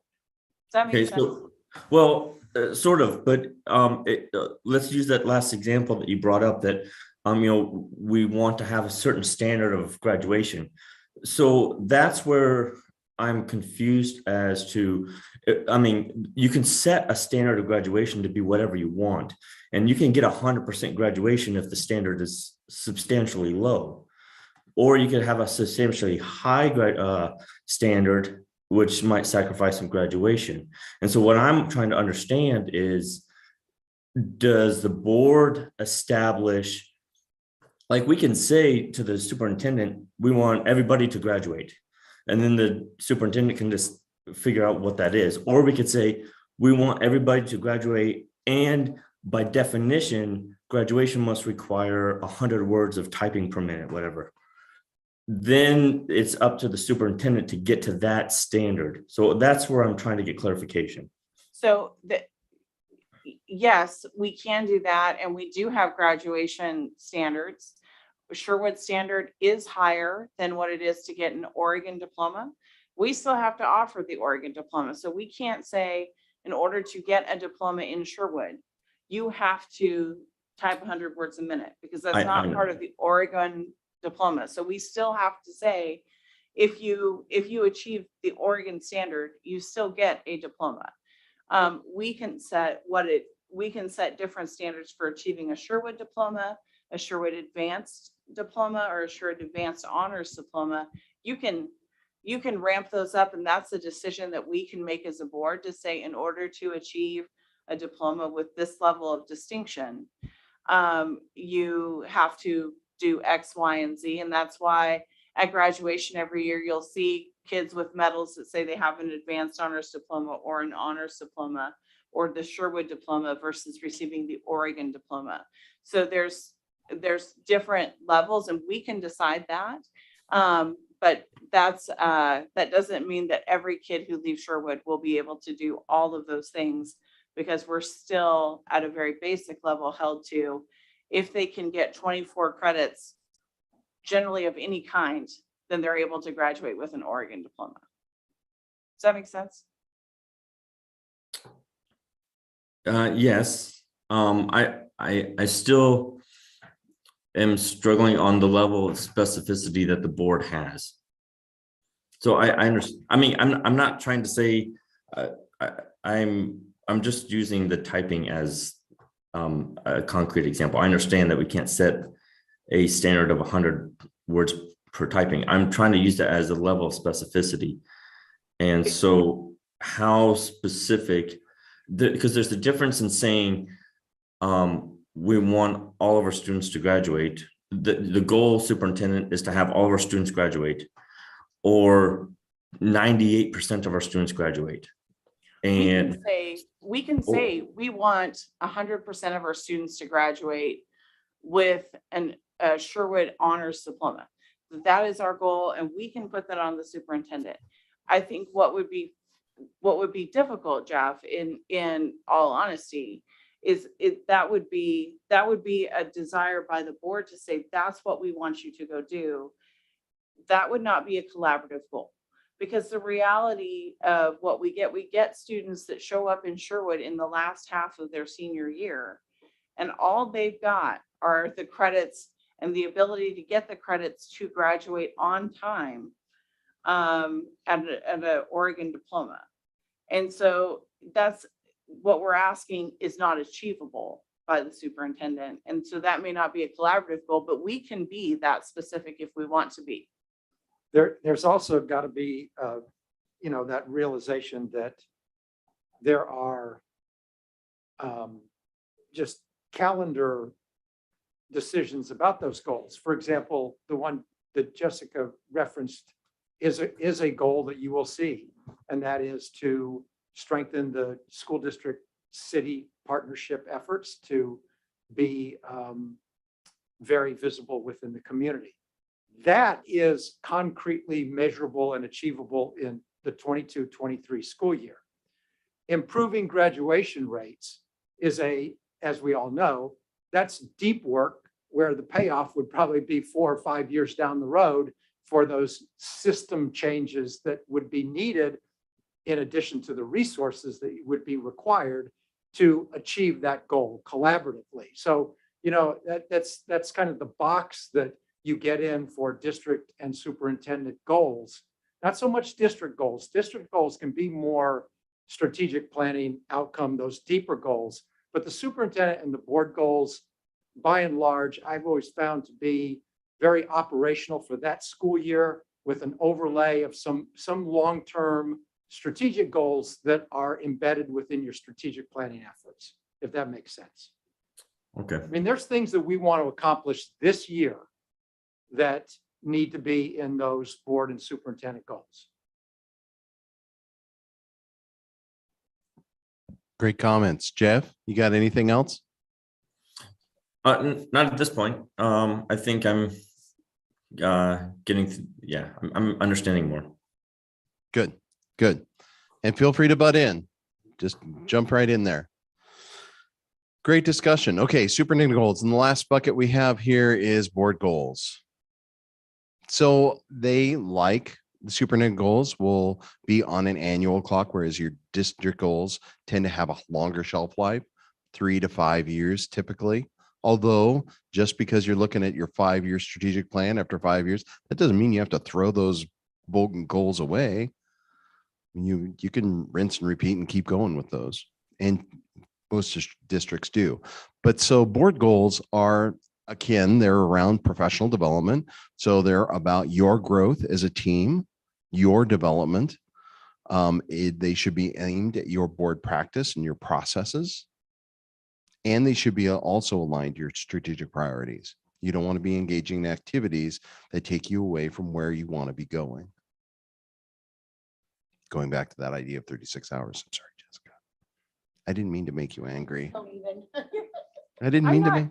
you didn't make me angry. I just want to be really clear that that we spend well more than 36 hours. I don't want to mislead the public. That's No, very no, important to me.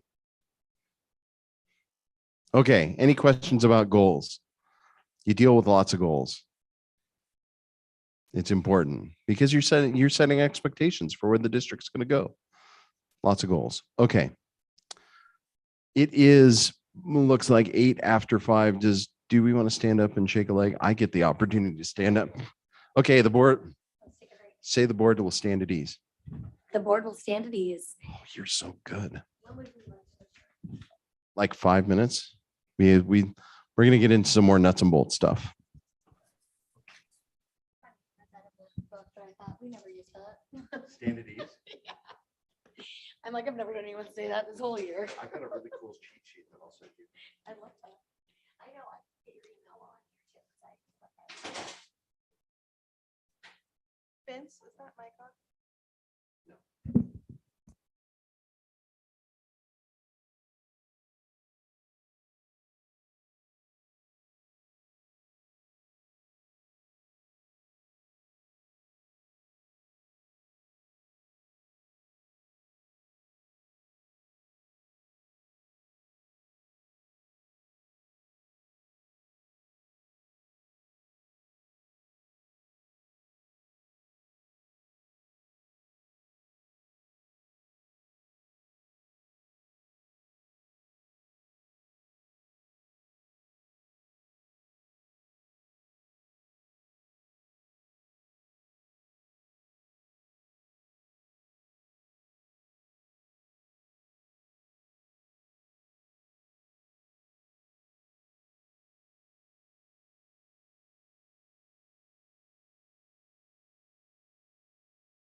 Krista's going for candy.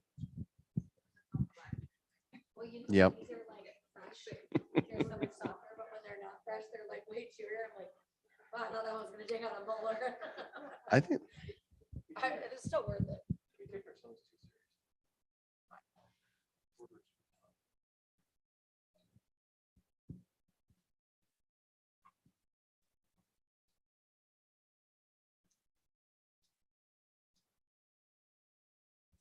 all right, we're back.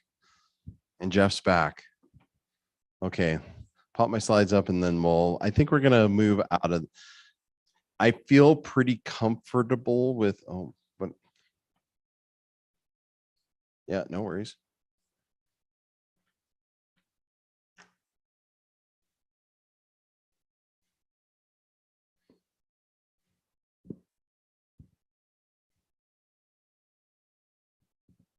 I think I feel comfortable with you guys knowing what the role of the board is and role of the superintendent. I think I want to zip through that. Oh, well, here, don't worry, I can get there.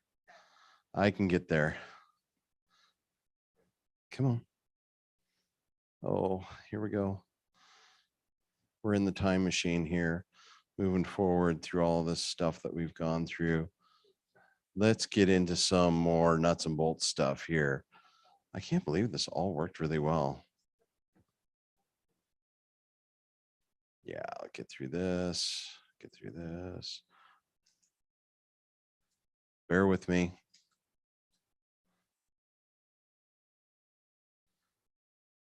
This is telling me I need to take the fade transitions out of my slides. Less animation, less fades. If I was a really good presenter, I wouldn't even need PowerPoint at all, but I'm not really. Actually, I do want to talk about complaints. Yeah, so clearly making decisions on complaints about school district operations or personnel. Is that board work?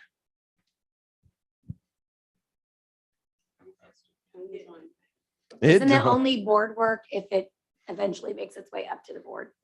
Correct. Right. Yeah. And so let's go walk through those really quick. Like, so, and Jeff, policy KL is your public complaint policy. So if you get a complaint, you're going to field it through policy KL. So that's it won't provide the procedure, but it will lay out part of the process. And then there are two ARs that sit under this. AR is administrative rule that lays out the process for doing public complaints. So as a new member, you'll want to read policy KL in detail because you need to know how to navigate policy. Board hear complaints. And I give you the hint that there are 4 instances. Can we pull these off the top of our head? I'm sure one of them is when it's about the superintendent. Yep. I think that's the first one I have. Oh, wait. Yeah, a complaint on appeal. And this is your policy. Well, this is the AR. If the complainant is dissatisfied with the superintendent or designee's finding and conclusion, the complainant may appeal the decision of the board within 5 working days, or that's in brackets, so you can make it longer if you want. Working days of receiving the superintendent's decision. The board will review the findings, blah, blah, blah. So on appeal. So to your point, the superintendent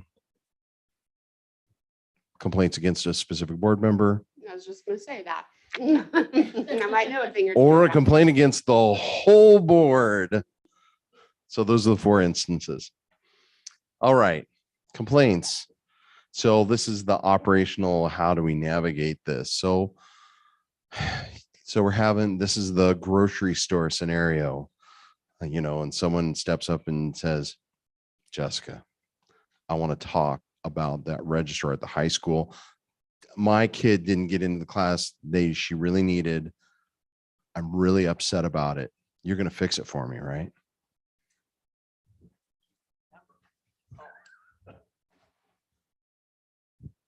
Yeah, well, the first thing we want to do is we want to honor the conversation. This is a parent, and it's a very real, very tangible example in my community. We're a college town, so getting into the class is a big deal in Corvallis. So, yeah, you want to honor that conversation, and anxiety that that parent is sharing with you. They're one of your constituents. So we want to be kind first, even though we know in the back of our head, there's nothing I can do to fix this. There's no way I can talk to that registrar or do anything. So honor the conversation. The next piece is, and once you've been a board member for a while, you can detect complaints. You can almost tell by the look in the parent's eye, if it's going to be a formal complaint or the tone of the voice. It's like, and if you think it's moving towards a complaint, try not to hear any more information. This is really hard. This is the disengagement move, because if you hear anything, you may bias yourself. You can say, because of policy, I may have to hear this complaint on appeal.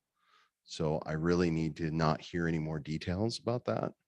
But I have a phone number or an email or someone that you can contact. So this is the slide for no, when the board hears complaints, particularly on appeal, but when you're hearing a complaint, you're acting like a jury in that function. So we can't have any ex parte communication, which is to say, the jury can't have any communication with any of the interested parties in the case. So that's that, hearing the details. We don't want to hear the details. Direct them to resources, just like Jessica said. And we want to resolve that at the lowest possible level. If we can head off a formal complaint, that's awesome. Send the person back to the registrar. I don't know. Probably not going to be able to resolve that, but you could probably refer them back to the principal, building administrator. Okay. And then the last piece. And I just want to honor that I think our team does a great job of dealing with these kinds of issues, because we have not had something come up on complaint all the way to the board during my service.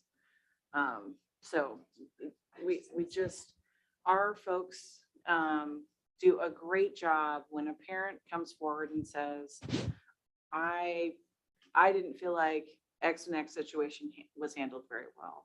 And they talk to the principal, or they talk to the vice principal, or whatever the chain of command is. It does tend to get resolved. And so it's not a case of, if you send them to that resource, that you're sending them into a black hole and we'll eventually see them again. We're actually getting things resolved at that level, which is appropriate and exactly what should be happening. Well said. Yeah. And just to add to that, I would even say that's true at the superintendent level of this complaint procedure in the years that I've been here. I think a lot of times we'll get those emails. I'm going straight to the superintendent and I'm going to CC the whole board because they think they're going to get this immediate resolution. And if they call my office, I will refer back to the same thing and say, have you talked to the school administrator? We immediately send them back to the school. And I would say 95% of the time, I don't hear from that parent again. We don't hear from that parent again, because they really are, once they get in that room with that school principal or associate principal and talk through the nuances at the level where solutions can start, it's really helpful. The one other thing I would add, I think referring people to the actual policy process is really helpful. For a number of reasons, again, getting that solution to the lowest level, but it's also really important just from a logistics standpoint, because there are very strict deadlines for each step. And we need to get back and create that paper trail along the way, because if there were ever an instance where a complaint did come all the way to the board and they still weren't satisfied, they can go to the state. And at that point, we have to produce that whole paper trail that we followed policy KL. So it's really important because it shows that we followed our own timing and we did all of the steps we were required to do. So I personally, as someone who helps move these along, cannot emphasize enough how important it is to connect people to the steps in policy KL and KLAR. Well said. Good secretary. Ooh, I threw my clicker. I'm gonna really see. You should have used my clicker and I'd be throwing it on the ground. All right, and then the last piece, yeah, and this is the conversation. Let the superintendent know, even if you refer them back to the building, let the superintendent know that there may be a formal complaint in the pipeline. Remember that you're the eyes and ears of the superintendent. You're out there, engaged with people. All right. Okay, let's make it really real here. So what about those conversations with staff? Now, this is a pretty small community. It's about the same size as mine.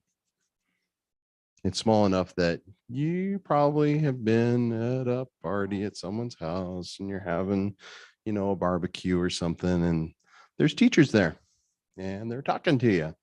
I have friends who are staff, lots of friends who are on staff. So how does that go when they start talking about something about work conditions or curriculum or whatever you talk about? How do you handle that?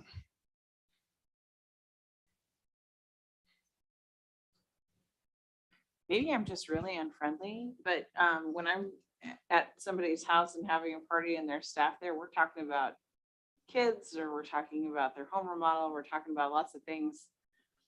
We're not talking about school board. In my experience, staff have a level of professionalism. This is not a topic of conversation. It's awkward for them. It's awkward for me. Like, what am I supposed to say? So I don't know. Maybe I'm just very unfriendly and people don't feel like they want to chat with me about that. But Okay.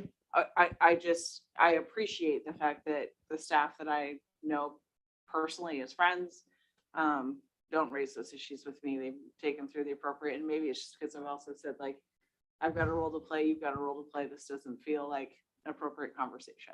Anybody else have an informal encounter with staff? Yeah, I would say my experience is a lot different than that. And I think part of it is just because of how I even came to want to be a part of the board. I worked for a very small portion of time in the district and did my student teaching here. I've been on another foundation here for a long time. So I have a lot of relationships with people that work in our schools. And I would say for a large part, they absolutely do respect that boundary. And they don't want to have icky, weird conversations with me about stuff at school. However, I know this last year, there were a couple things that repeatedly came to me that were kind of like bigger issues. And for me, it was tough because I was like, I feel like I'm filtering you to who you're supposed to discuss that with, and I'm disengaging from you. But I want to be helpful. That's why I got involved in this. And if I'm hearing the same theme continuously come back around and around and around and around, then at some point I was like, gosh, I don't know what to do with this anymore. It feels like this is the time for us to have a bigger conversation amongst the board about what's happening. And I don't want to be the board member that micromanages at all, but I'm also not in that building. So I don't have any other frame of reference besides what's being brought to me. It just is a tricky spot. Yeah, it is. It's a terribly tricky spot. And the smaller the district gets, the higher the probability that it's going to happen. Okay, so I'm going to give you a real scenario. This happened to me, board member Corvallis. I had a member of elementary school staff reach out. She wanted to meet. I need to talk to you. And so I granted the conversation. And so the first step is, the first gating criteria is you can consider refusing the conversation straight out, because you're going to be in violation of policy BG. You're violating policy. If you have a conversation of substance with a staff member, you're violating policy. Now, I have a very good relationship with my superintendent. So I said, yeah, I'll have that conversation. So, and it just so happened that our then board chair and I both met with her. He was available. And so we sat down and had coffee. And the first thing that came out of my mouth was, before you say anything, you need to understand that I will share this with the superintendent. And then I allowed her to make that decision, whether she was going to have that conversation with me or not. And at that point, she did feel like she wanted to have that conversation with us. There was a change of working conditions. She had talked to her principal, didn't get resolution. There were details. I ended up talking to the superintendent because, you're going to honor that conversation, which you did. It's a member of our staff, my constituent. She lived in the district. And if it's particularly if it's a grievance or possible formal complaint, again, you may have to back out because you don't want to be biased if it's going to potentially find its way to the board. So there was a point where I was like, okay, I've heard enough. I know the building that you're at. I know enough that I can go to my superintendent, direct them to resources, checked in, make sure, did you talk to your principal? Yeah, I talked to my principal. Okay, this isn't working out then. And then follow up with the superintendent. Underlined, I should like all caps this. This is a very, very dangerous place to be. So you have to, respect that relationship with your building administrator, or not your building, with your superintendent. You have to, if you're going to go there. If you don't feel like you can go have that relationship, if you don't have that relationship, refuse the conversation and refer them to the superintendent. It's the safer way to go. I was just gonna ask that question. That feels, that's why I was trying to kind of avoid that conversation, because they're not my employee. They might be my constituent, but they're first and foremost employee of the superintendent. That's, And was there anything that I could do for her? Nothing. The only thing I could do for her was to talk to Ryan. That was all I could do. And it's a tough situation. And in small communities, if you were the LA Unified School District and you were the school board, this would not be, we wouldn't have this conversation. It doesn't happen. Those people live in a completely different world. So they're not having those interactions. In a small community, you do. This happens. You're going to be in the room with staff, with parents. You're going to need to have these conversations, navigate them delicately, and support that relationship between the board and the superintendent. Okay, that's the take home on that one. This slide is to remind me to tell you that you don't have any investigative authority. And so can the board interview people in a fact-finding capacity? No, don't do that. You get a third party to do that. One is to remind me to tell you that all the actions you will take will be in a public meeting. I move that the board take such and such action with regard to this complaint. You probably heard that complaint in executive sessions. You can't say anything about it. Okay. we need to talk a little bit more about executive sessions, and we ran into this issue this last year. So I think it's just really helpful for us to have a real frank conversation about when we have an executive session. Are we allowed to in any way, shape, or form discuss that executive session or the general nature of what that executive session is about beyond it was about land use, it was about legal, it was about labor at all? The only information that you could reveal about that would be included in the citation from statute, giving the reason for which the board went to executive session. The board met to discuss topics related to labor negotiations. So Full saying stop. we discussed generally about this incident and had blah, blah, blah, blah, blah. We cannot do any of that ever. Like on a complaint or something like On a that? complaint, on another issue, whatever it's about, we can't discuss the general topics covered, any of that outside of the executive session. No, you could say the board met to hear a complaint regarding personnel. Are we able Or- just to give him the example of what Yeah. happened? You can I mean, give- since it's already been aired or no? No, Okay, and I want to, because it was Then a, we're in- that's right. We That's what I cannot mean. because. you can't it was- just, yeah, don't. I think I can give a hypothetical that would help. So for example, we wouldn't say we met to review the details of the collective bargaining agreement. We would say we met to discuss staff negotiations. That would be Check. kind of the level of Yes. distinction.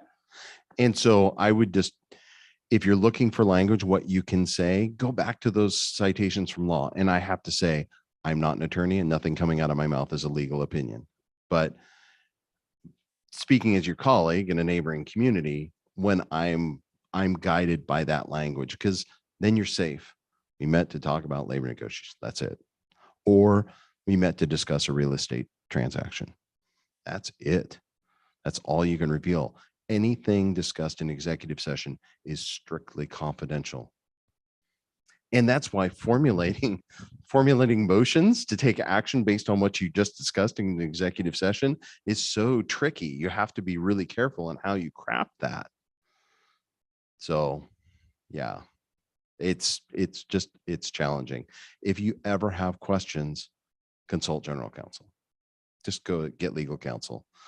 Yeah, that's probably the best advice I can give you is if you ever have any question, consult an attorney, because that provides you additional protection that I can't give you, because I'm just a board trainer. And just to add to that, one of the things that is very common practice for us, if we know we're going to have a specific topic within executive session that might then later play into the agenda, is we'll reach out to OSBA's legal first. And you'll notice on our agendas, it always says the OAR that we're referencing in order to be able to have that executive session. And part of that conversation can be, we're going to talk about this in executive session. This piece may need to move, and we'll have legal kind of give us a blueprint for how to do that in advance. So that's something we can do as part of the agenda development. When we know something does fall into executive session, we can kind of plan how that's going to look. Or if we're not sure if something falls in executive session, I'm always on the phone before we add it to the agenda to make sure that we can do it.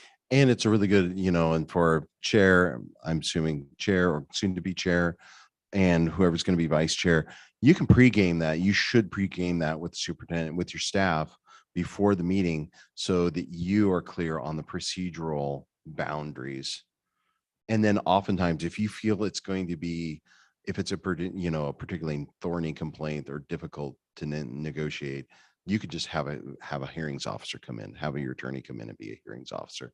And so you initiate the executive session and then you hand it off to the hearings officer to facilitate that, which is really nice as a board chair, because then it allows you to step back and you can actually be a board member again instead of trying to facilitate. And just again, for the benefit of those that are new and for the public, we have never, at least in the years that I have been on this board, That is amazing. been That's really in a cool. position where we needed to hear a complaint in executive session, where we needed a hearings officer, where any of that was in play. That has not been the operating mode of this board or the board in connection with the community. And our hope and prayer is that we remain in that mode. But this is just more general about executive sessions and how or what we can characterize. And sounds like what I've always done is it's limited to what we've written down on the agenda related to what we may be in executive session for. We can characterize it as that and nothing more. We can't thank people for what they did during executive session. We cannot, none of that. We just, even if we want to and try and be kind, we just cannot do that so that we stay out of trouble. Yes. It's a tough part of, judicial processes in executive session are just really challenging. Yeah, and it's an easy way to get yourself into trouble. Okay, We appreciate that clarification. That was a specific training item that we good. were supposed to cover. So, So thank you. Awesome. Visit schools unannounced.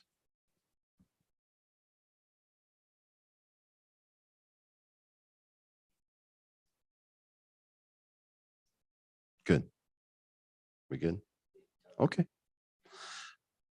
I'm going to step past this. Actually, this is an important one. Visit schools unannounced to observe student learning in classrooms and check on overall staff and student morale. Duncan's shaking his head. Really? Yeah, I think no. I mean, unannounced. And this may just be me, but I would let Dr. Lyon know if I was going to, check on student and staff morale. Yeah. What might be the effect of a school board member showing up unannounced at the high school? Going up to the office and saying, "Hi, I'm Director Adams on the school board. I'm just going to go cruise around and check out classrooms and, see some student learning. I'll be back in a bit." Poof, gone. What would the effect of that be? You guys are laughing, so I think you realize. I think it could come off as an intimidation, as a being unannounced. It would definitely, in a teacher's position, a staff's position. If I were the staff, I would maybe feel intimidated. I'd feel caught by surprise. My mind would start to wonder if I had done something wrong. And because my mind's wondering as to why this person is here, then that's going to take me, the teachers, focus off of the task at hand, which is educating my students. Lovely. Yeah. And what effect would that have on your relationship with the superintendent? Not positive, because first of all, we're telling him what we're going to do. And that's not what we're supposed to do. But if we want a visit, then I think a simple ask. And that's all that we need. Yeah. Well, and especially since we have no idea what's going on in that classroom that day. I mean, they may be prepping for an important test the next day. They might be in the middle of a test and we are a distraction. You know, all of those things can lead into student achievement stuff that gets weird. It's not our role. We're not, even principals are thoughtful about when am I going to go observe? And how do I do that in a way that doesn't turn it into that teacher freaked out because I'm observing in the back of the room. So it's just exactly what Krista said. It's about honoring that our role is to be here and be supportive. And if we want to see what's going on in schools, and we should, that's something that we work with Dr. Lyon to achieve and find the right place at the right time. And don't misconstrue this question as to intimate that, your teachers don't and staff don't want you in the buildings. They do. They definitely do. But it needs to be scheduled, just like you said. So well said. I'm not going to belabor the point any further. We don't need to do that one either. Changing the high school mascot. Is this board work? Yeah, right. It's everybody work. No, this is just the proper administration and absence of policy. Yeah, changing the high school mascot it's going to be board work. It's going to be staff work. The Chamber of Commerce is going to be involved. City Council, you probably have a county commissioner that probably is an alum and is really, really upset about it. Yeah, you get the idea. It's a mess. We don't want to do that. This is Ask OSBA. You know about that. Let's talk about some policy here. You already know this. We talked about it, but this is BBAA. This is individual board member authority. This is what I said at the very beginning of the talk. An individual board member exercises the authority and responsibility of their position when the board is in legal session only. The only time you ever have any authority is when you're gavelled into a meeting, period. That's it. I think there's a mention here that you can't direct the superintendent to do things.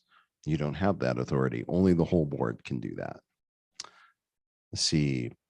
Policy BBF at OSBA, we call this board's best friend. These are your board member standards of conduct. I guarantee you have this policy. Who enforces this policy? We enforce it with each other. So like you could end up with a public complaint about whether someone did or didn't follow this, but at the end of the day, it really is generally board members on their own and in conjunction with each other agreeing that we're going to follow these standards of conduct as a means of kind of holding ourselves to avoid controversy and be about the business of the district.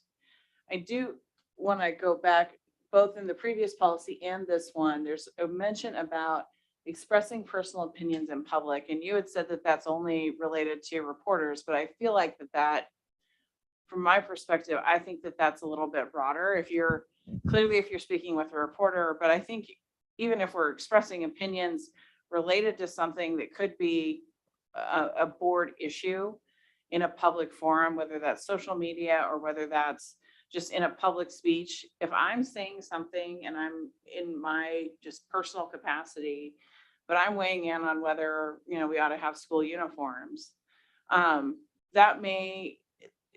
it may be just to a general audience of people, but I feel like at that moment, that is where I need to disclaim, I'm a member of the Sherwood School Board, but these opinions are my own. And that adding that to our language more often than what even feels comfortable is a good way to make it clear that even though we feel like our hat is off, that just for any chance that the public views it differently, that we're really clear about where we're coming from. By the way, I have no such opinions on school uniforms. I just just for instance, but I Right. think that there's some benefit if it's related to an issue that could be discussed at the board, that we try and differentiate what is our personal opinion from what the opinion of the board may or may not be, whether we've discussed it or not. Just, You'll never go wrong by Yeah. sharing that disclaimer. I think that comes with time and training, and honestly, like a little bit of a hard lesson for some of us this year. You are so like seasoned and used to sitting in this role and kind of know the pitfalls. And even though we probably heard all this last year before we really got started, when I respond to something, I always think I'm responding as Abby Hawkins, because I'm still trying to figure out what a board member does and what their role is. And so that's not my first thought to respond as a board member. And it really does take time and learning to figure out, even people that know you well may perceive that comment with some authority, even if it wasn't intended. And so, I mean, I think it's definitely something we think about more. I'm sure Jeff's listening thinking like, what are they talking about? But you'll know in a year. So, but I appreciate that, Jessica. It's really helpful. I just really want us to see if we can just add some of these things in and just be really intentional, so that we can avoid any confusion or misconstruing, because that it's just, again, I think a priority of mine this year is how can we bridge the divide that's in our community a little bit better, because we have got such a strong school district, and I really want to see this community rally around our kids again. Just that's just what we do, and rally together. Exactly. That's exactly right, Chris. To rally together around our kids. Yeah, the thought that's rolling around in my head is really it's conversations we've had in Corvallis, and it's really pertains to politics and political speech. And we've kind of come down on the idea that, talk is cheap. It's easy to go online and shoot your mouth off, or go to a rally and shoot your mouth off.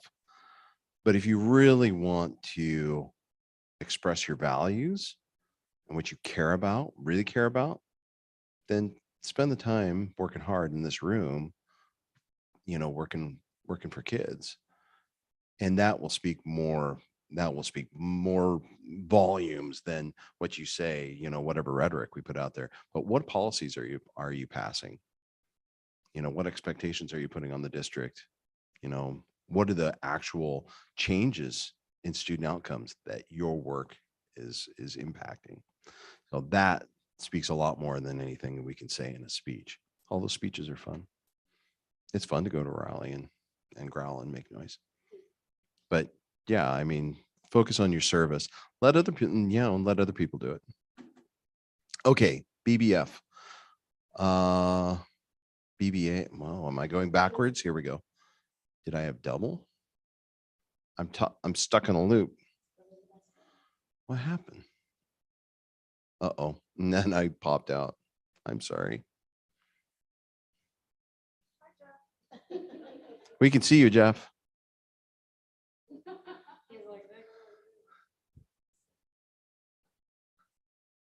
And then I can come around and help with.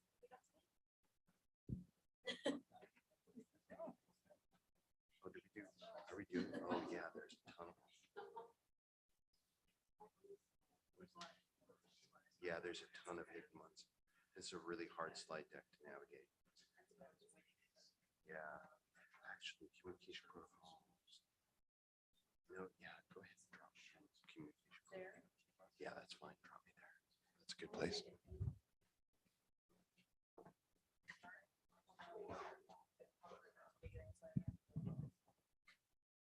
Sorry. Okay, stand by. We're figuring out which slide to get to here.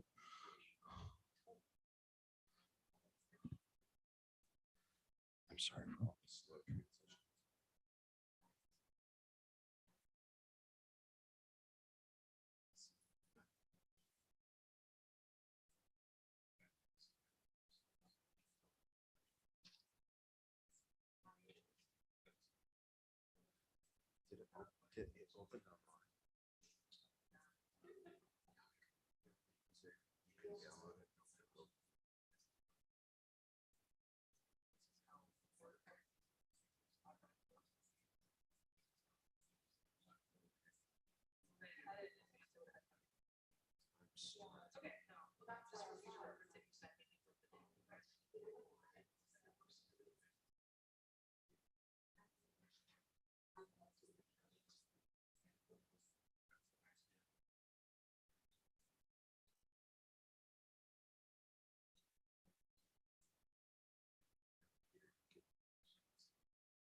Okay.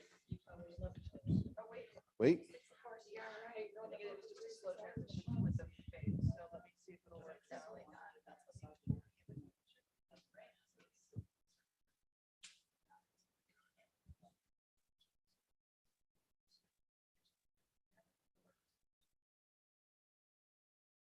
All right. We're back in business. Let's see if I can. And if we don't, that's okay.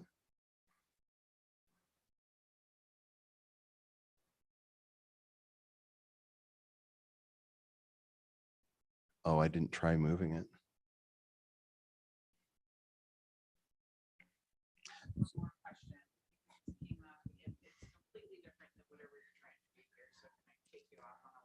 Let's go. All right, so the question that I have, because this came up, it is part of a complaint, so let's make sure we cover that.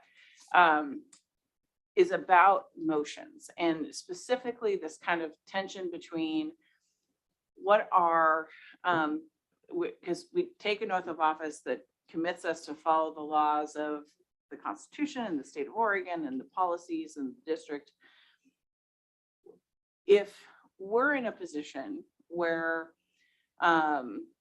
we may need to adopt a policy, and that policy is going to pass, and we know in advance that it's going to pass. But I personally disagree with said policy. What is the appropriate way for me to either comment before or after that motion is taken, either as a comment before I vote or a vote explanation after I vote, to make it clear that I am voting my personal conscience on an issue. Not trying to violate a state law or policy, but I personally disagree with what's happening here. So I am voting that way, knowing that the measure will pass regardless. How do I do that properly? I love this question because it speaks to a pet peeve of mine. Okay, let's talk about how to make a motion and look really good doing it. So first thing we're going to do is we're going to have a main motion. I move that the board adopt policy XYZ. And then we're going to have a second. Why do we have a second? To see if there's enough interest to bring it up for debate. Right. We're verifying that there are two human beings on this school board that want to actually have a conversation. We don't know if it's going to pass, what's going to happen, but at least we're going to have a conversation about it. Okay. So exactly. That's why we have the second. Next step is that the chair is going to restate the motion because we want to be exactly clear. Now, adopting a policy is a very simple motion. Not all motions are simple. Some can be very complex and nuanced in how they take action. Not very typically, you usually don't get very elaborate ones with school boards, but it can happen from time to time. It's important that we restate so everybody is crystal clear on what the board is about to have a conversation about. Then the chair is going to open the floor for debate or discussion. I am a big advocate of the 2-time round robin, and where board members or members have their time curtailed. So you can speak a total of 2 minutes to any agenda item, and you only get to speak twice. And no one gets to speak a second time until everyone has had an opportunity to speak. Really great practice to ensure that everybody has an opportunity to be heard. And it's simple and easy to follow. It also makes our meetings more efficient.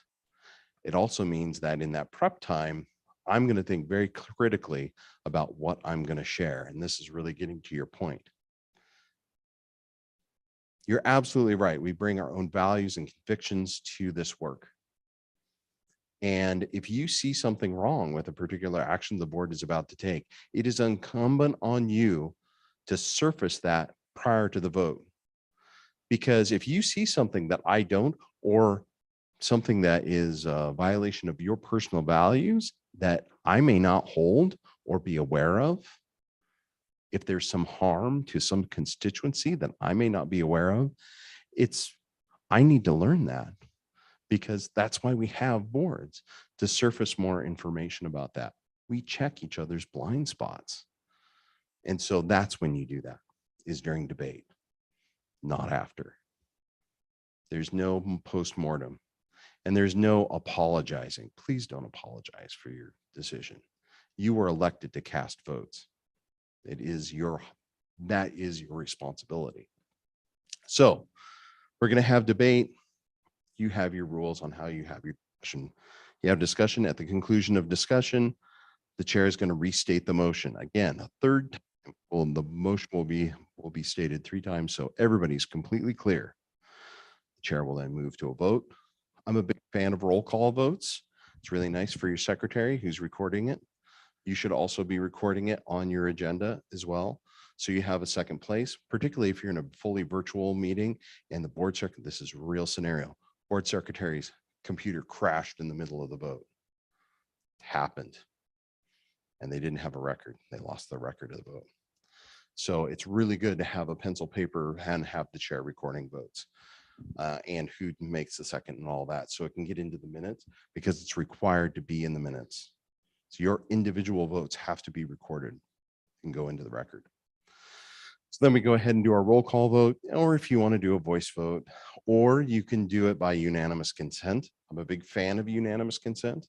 So if it's a non-controversial thing, so without objection, the motion passes. And if nobody says anything, you're done. And then you move on. That's it. No more discussion. Oh gosh, I'm sorry, I voted no for that. It really hurts my heart to disagree with everybody, but nope, you needed to say that beforehand. Yes, ideally, people would say that beforehand. They change their mind and they don't. Roberts does allow for vote explanations. So people can choose to go down that road if they prefer to do a vote explanation over doing an in advance comment explaining. So if I, at the end of it, decide I'm a no and I want to explain my vote, I'm allowed to do that. You should explain it before. I agree that you should explain it before, but if someone chose not to and they want to explain it at the end, that's still their right under Roberts to do that. In the meeting? Yeah. Well, and you can use as much Roberts as you want or not. Yeah. Personally, if I was chairing a meeting, I wouldn't allow it. Why? Because I mean, you can do that offline. Well, that's true as well. But if someone wants to make a comment after, they can, it's still allowed. It's still an allowable procedure. It is better practice to state before. That is for sure. Yeah. But it's better than voting, making a vote and not explaining it at all. I mean, we do that. I mean, from time, you probably do that fairly frequently. You probably, you know, if you didn't say anything, you probably have cast votes without explaining your position. If you're a lone no vote on something, explaining it at some point is more useful than saying nothing at all. Whether that's in advance or after the fact, either way, it's still better than saying nothing. Right. I guess what I would say is that The board has made a decision. The decision is binding. All members of the board should accept the decision of the board at that point.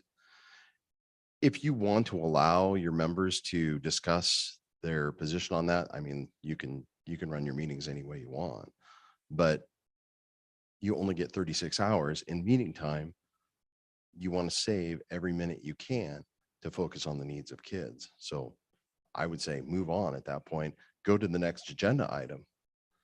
And then if you want to share your reasoning, then you can use that during board member comments or something like that. You could talk about it then. You probably have something like that on your agendas where board members share, some comments about things that they're doing and things like that, general comments. I feel like there's a little getting lost in the weeds. So, sorry, I said that really fast. I feel like there's a little getting lost in the weeds.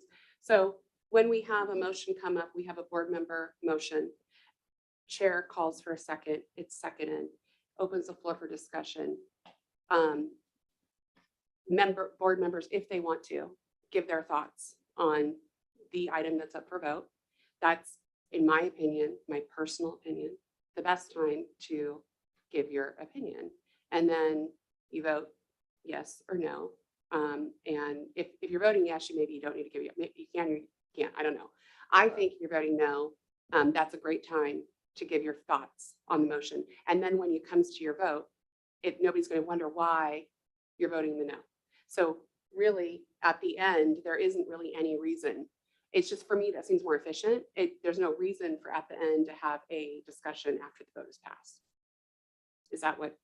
I would tend to agree. I mean, and I'm not familiar with the provision in Robert that you're talking about, this post-vote discussion. The vote explanation happens quite a lot around legislative circles. So I'm just saying that is a mechanism to enable someone to put on the record why they want to do it. I do think it is better to do it in advance. And I think if we want to decide as a group that that's how we're going to operate, I think that's a better mode. I'm just saying that it is available in Roberts to be able to do a vote explanation if someone wants to. If they want to, yeah. Yeah, I I mean, argue with you, I just Yeah, say yeah, that. no. but I would go even a step further, that particularly if you're nay vote, you have a responsibility to surface that before the vote occurs, to inform your colleagues of your position. If you see something wrong with the decision the board is about to make, don't surface that afterwards. Surface it before. Not to mention that if a board member does surface that opinion prior to that vote taking place, that opinion, that information, that could potentially, that something might be brought up that another board member wasn't aware of, or I could bring something up that another board member wasn't aware of, right? And so it's also an educational experience and opportunity for further discussion. And ideally, folks are sharing, if you're going to be a no on a motion, or you've got discomfort with a motion that is coming because we've gotten our board packets in advance, sharing that information well in advance with the board chair so that the chair knows whether or not the votes exist to pass whatever it is. Because if not, then we've got to change plans so that we don't look like we're having a mess in the middle of a meeting. Agreed. If during the middle of a debate, folks are having discomfort and want to change their vote or want to take a moment and talk with the chair, asking for a recess is always allowed and should occur so that people can take a step back and say, wait a minute, I was a yes and now I'm a no, and it looks like somebody else might be a no too.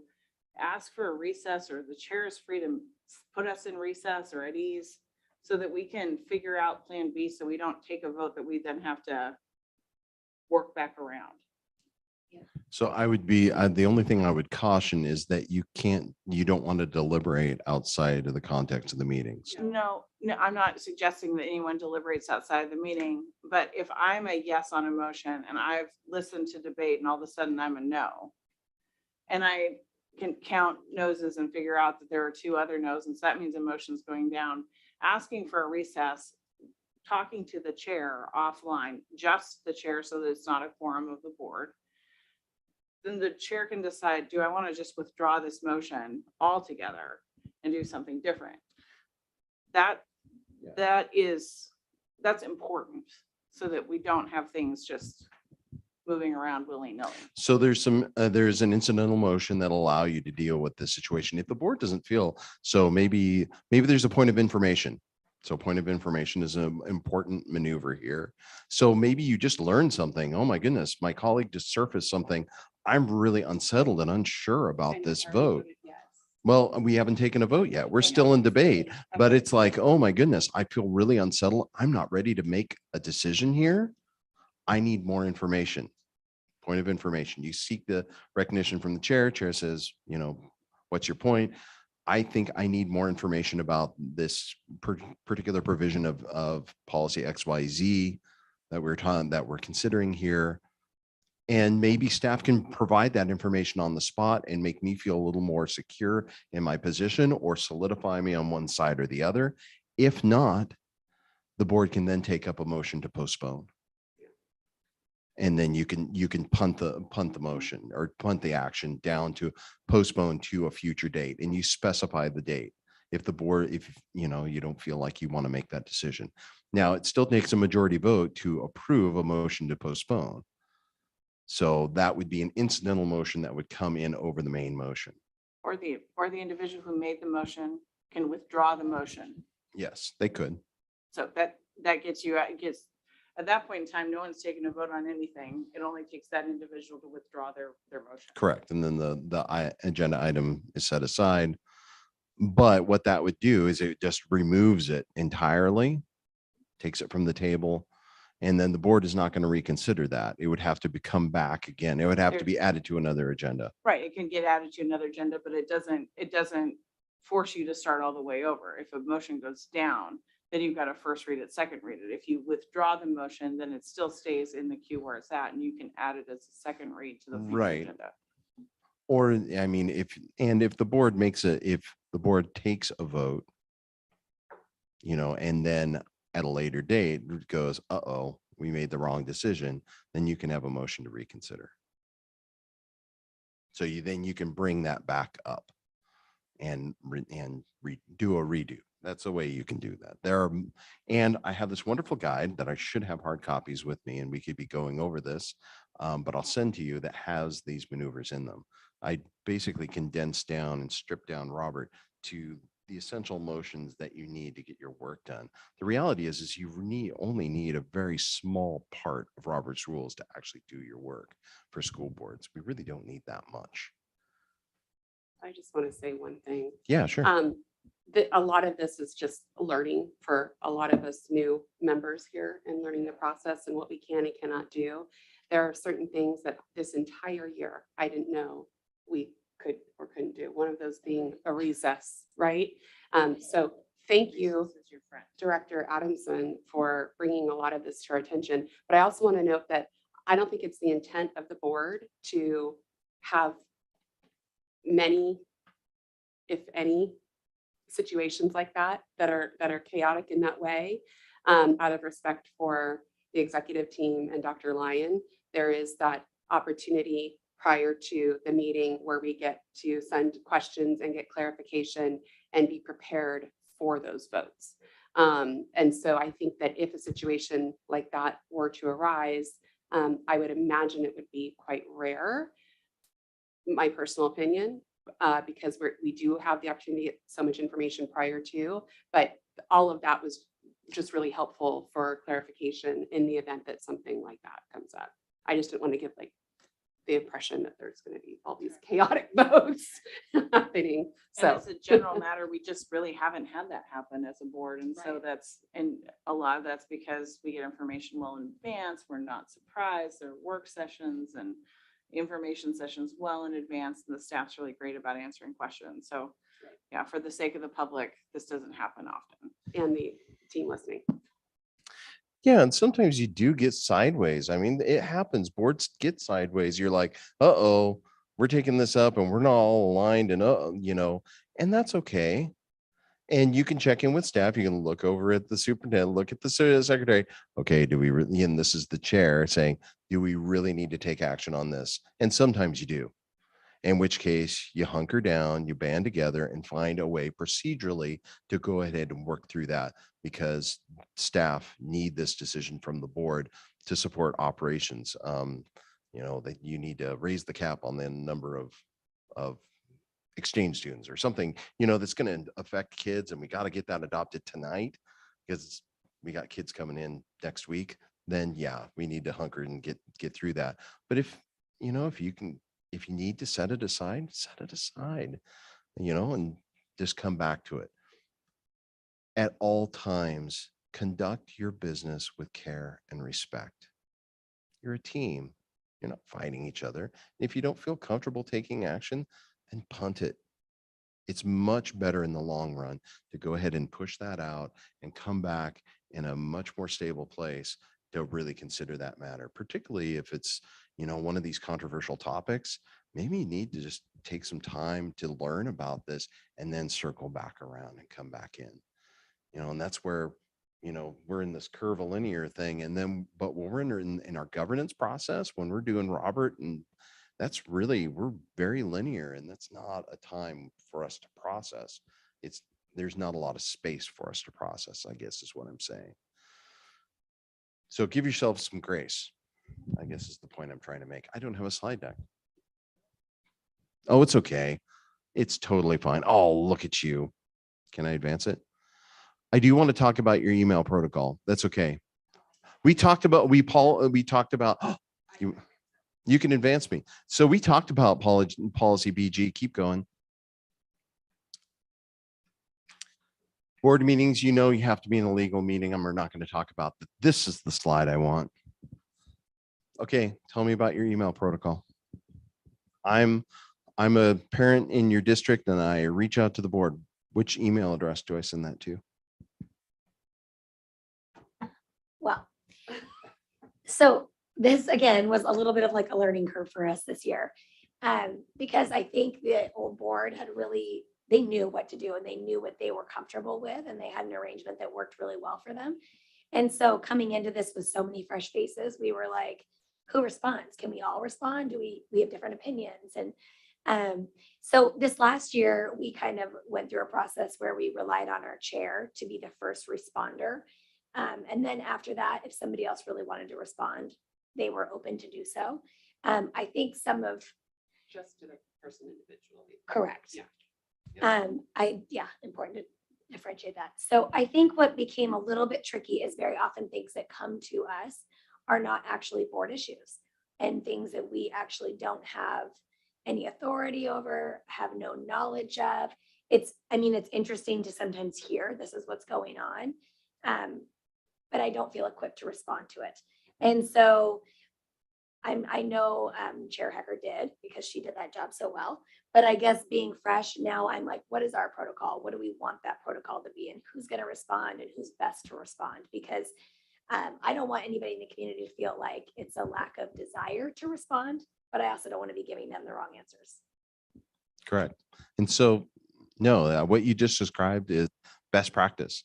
And so when you have that operational question, comes in, you're going to send that to the guy right next to you, and he's going to field that for you. And you may hear back on it, and the board may hear back, and sometimes you won't. Sometimes it's going to be about, student information. It's going to be confidential. You're not going to hear the resolution on how that came in. But, sometimes they're just informational requests. Chair doesn't have that information, so the superintendent's going to field that, or his designee. And the most effective protocol that I've seen in my experience is when board members know that those emails that merit a response, a timely response, even if it's just to say, thank you for your email, we forwarded it to administration and they will look into it.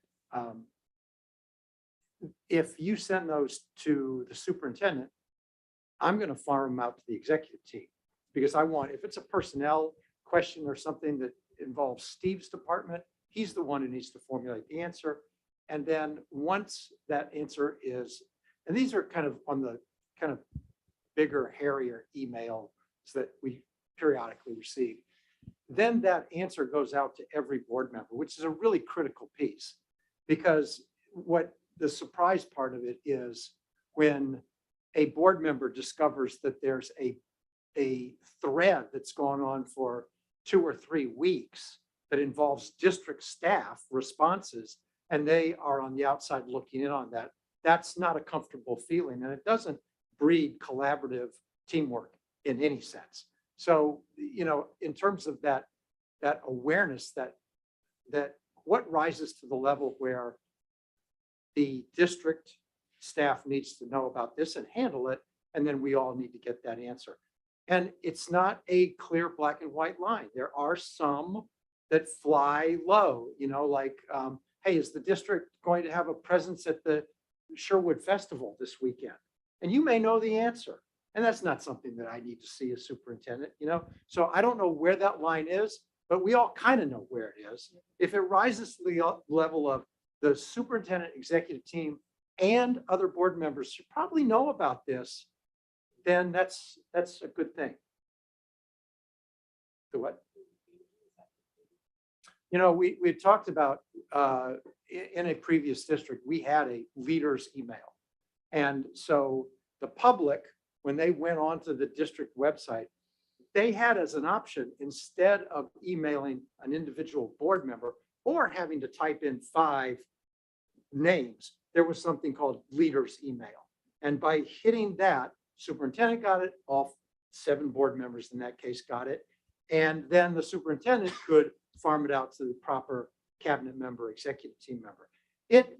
It doesn't cover every situation, but it sure does elevate us all to a sense of awareness about being that board superintendent team and driving towards cohesion that is a strong signal to your community that this is a very high functioning team and school district. And so there's no bad practice in there. There's no exact line either on what rises to a certain level. We just have to use our judgment. I So- really like that idea. I'd like to Yeah. institute that if there's kind of agreement to do that.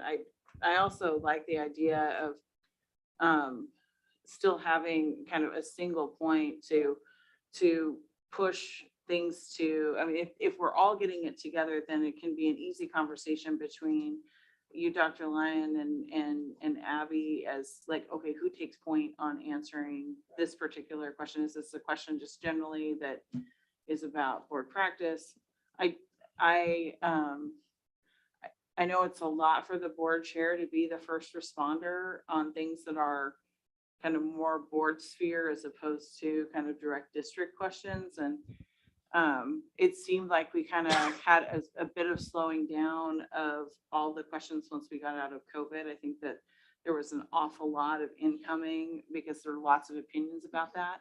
But I think it is helpful to have somebody who responds first, and then if board members want to add individual opinions, to do that, just so that we make sure that there is a response, and 2, that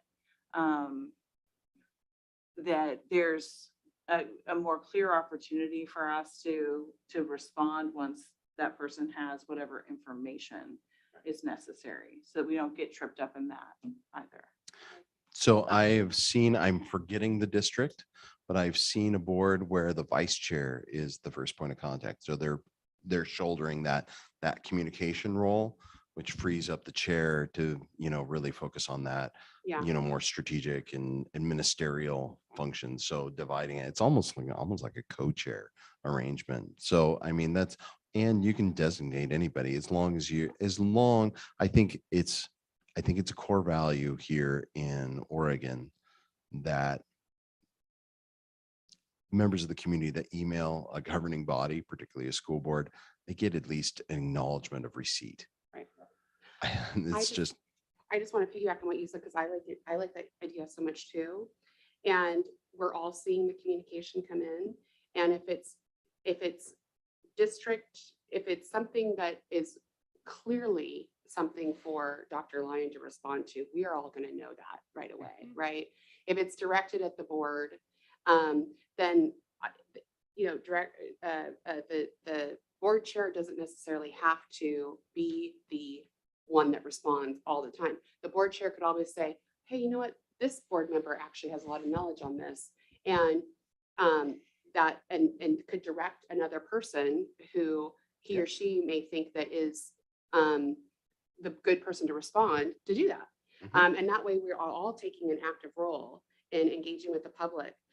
Because one of the biggest and most important things I believe of the board is it's just excellent communication and response times. And so I think that having that group email and then that teamwork in responding and engaging is going to be really valuable. Okay, so now here's where it gets tricky. Jeff, are you listening? Good. Okay. So even when you have that unified email, they're still going to send you individual emails with the same cookie cutter message. And there is no easy way to detect those. It's just, you get used to, you'll just get a sense just by the way it's phrased. It's like, and in that situation, if you get a hint that this went to all members and it didn't go to the, board at, what Sherwood whatever it is, what the suffix is for your, if it didn't go to your new unified email, then you just forward that to the chair and say, hey, did you get one of these? And if they didn't, then it came to you directly, and then you can respond to that constituent. But chances are it went to all board members, and then the chair can go ahead and respond to that person, CC everybody, and then you could see that communication go out. So that's the last, I think the last bit. So you guys are, on your way to there. Not every board has it as tight as you guys. I'm real comfortable with like the board designating someone or the chair designating someone to respond if that's what you prefer to do. I just want us to acknowledge or at least be in a space as in agreement that there's short of if something is more board centric and less district answer, that we either wait for a direction that the chair is going to respond or that somebody's been designated, and then wait for that email to go before we all kind of ping pong. That way we just Jump in. are real clear from a procedure standpoint. I think that's a really great idea to have a designee if that's what the chair wants. I think it's also worthwhile to recognize last year potentially as an anomaly. And that in light of the pandemic, there was so much anxiety and frustration. And one of the only tools was this electronic transmission and so as part of our reinvestment in, forming a high performing team, more transparency, more timely interaction, those things, my prediction would be this will settle back into its normal spot, which you'll always get some, but it won't be a main driver. And Jessica, you would have the perspective on that. Yeah, I would say that, it's a general matter in both public comment and in receiving email. Last year, and really the year before, were very high watermarks because there's a ton of change and uncertainty. And that's very fair. And I was glad that the community communicated their perspective and wishes. I would say prior to that, it was very minimal. It'd be around kind of major events, the loss of a coach.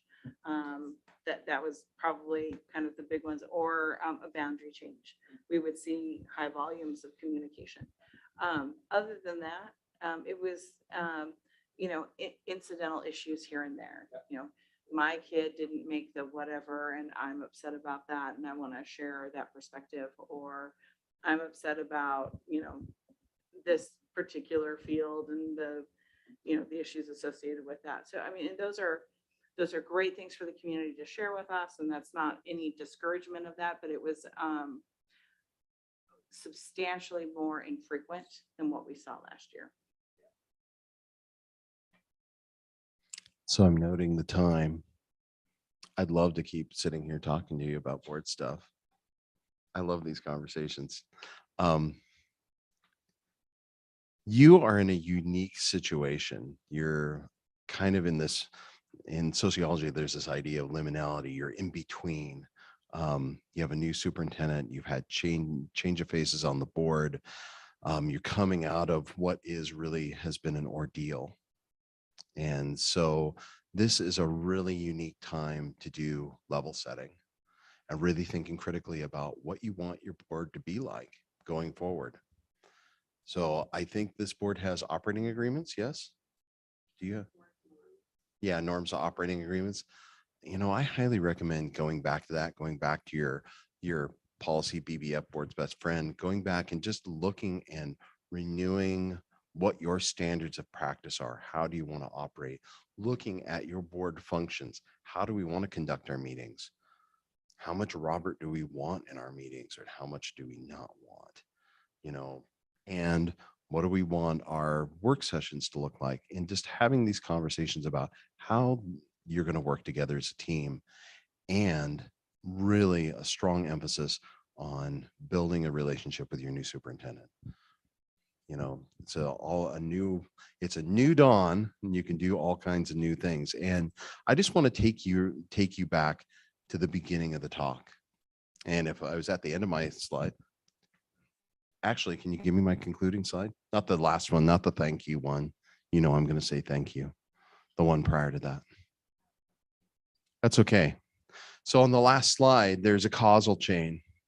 So there's this saying, it's been around for a long time.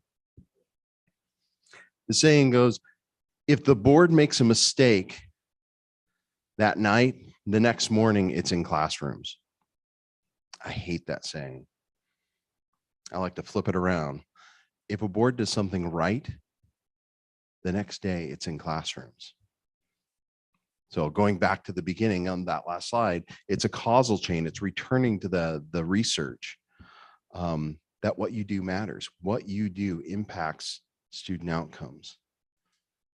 How you conduct yourselves in this room, the decisions that you make, finds its way into the daily operations of this district, down to teachers and the instruction that kids are getting. So I want you to just walk away knowing that what you do matters. It really does. And just wish you the best of luck in, you know, this new year. It's very exciting. Would love to come back and talk more about board stuff because I love it.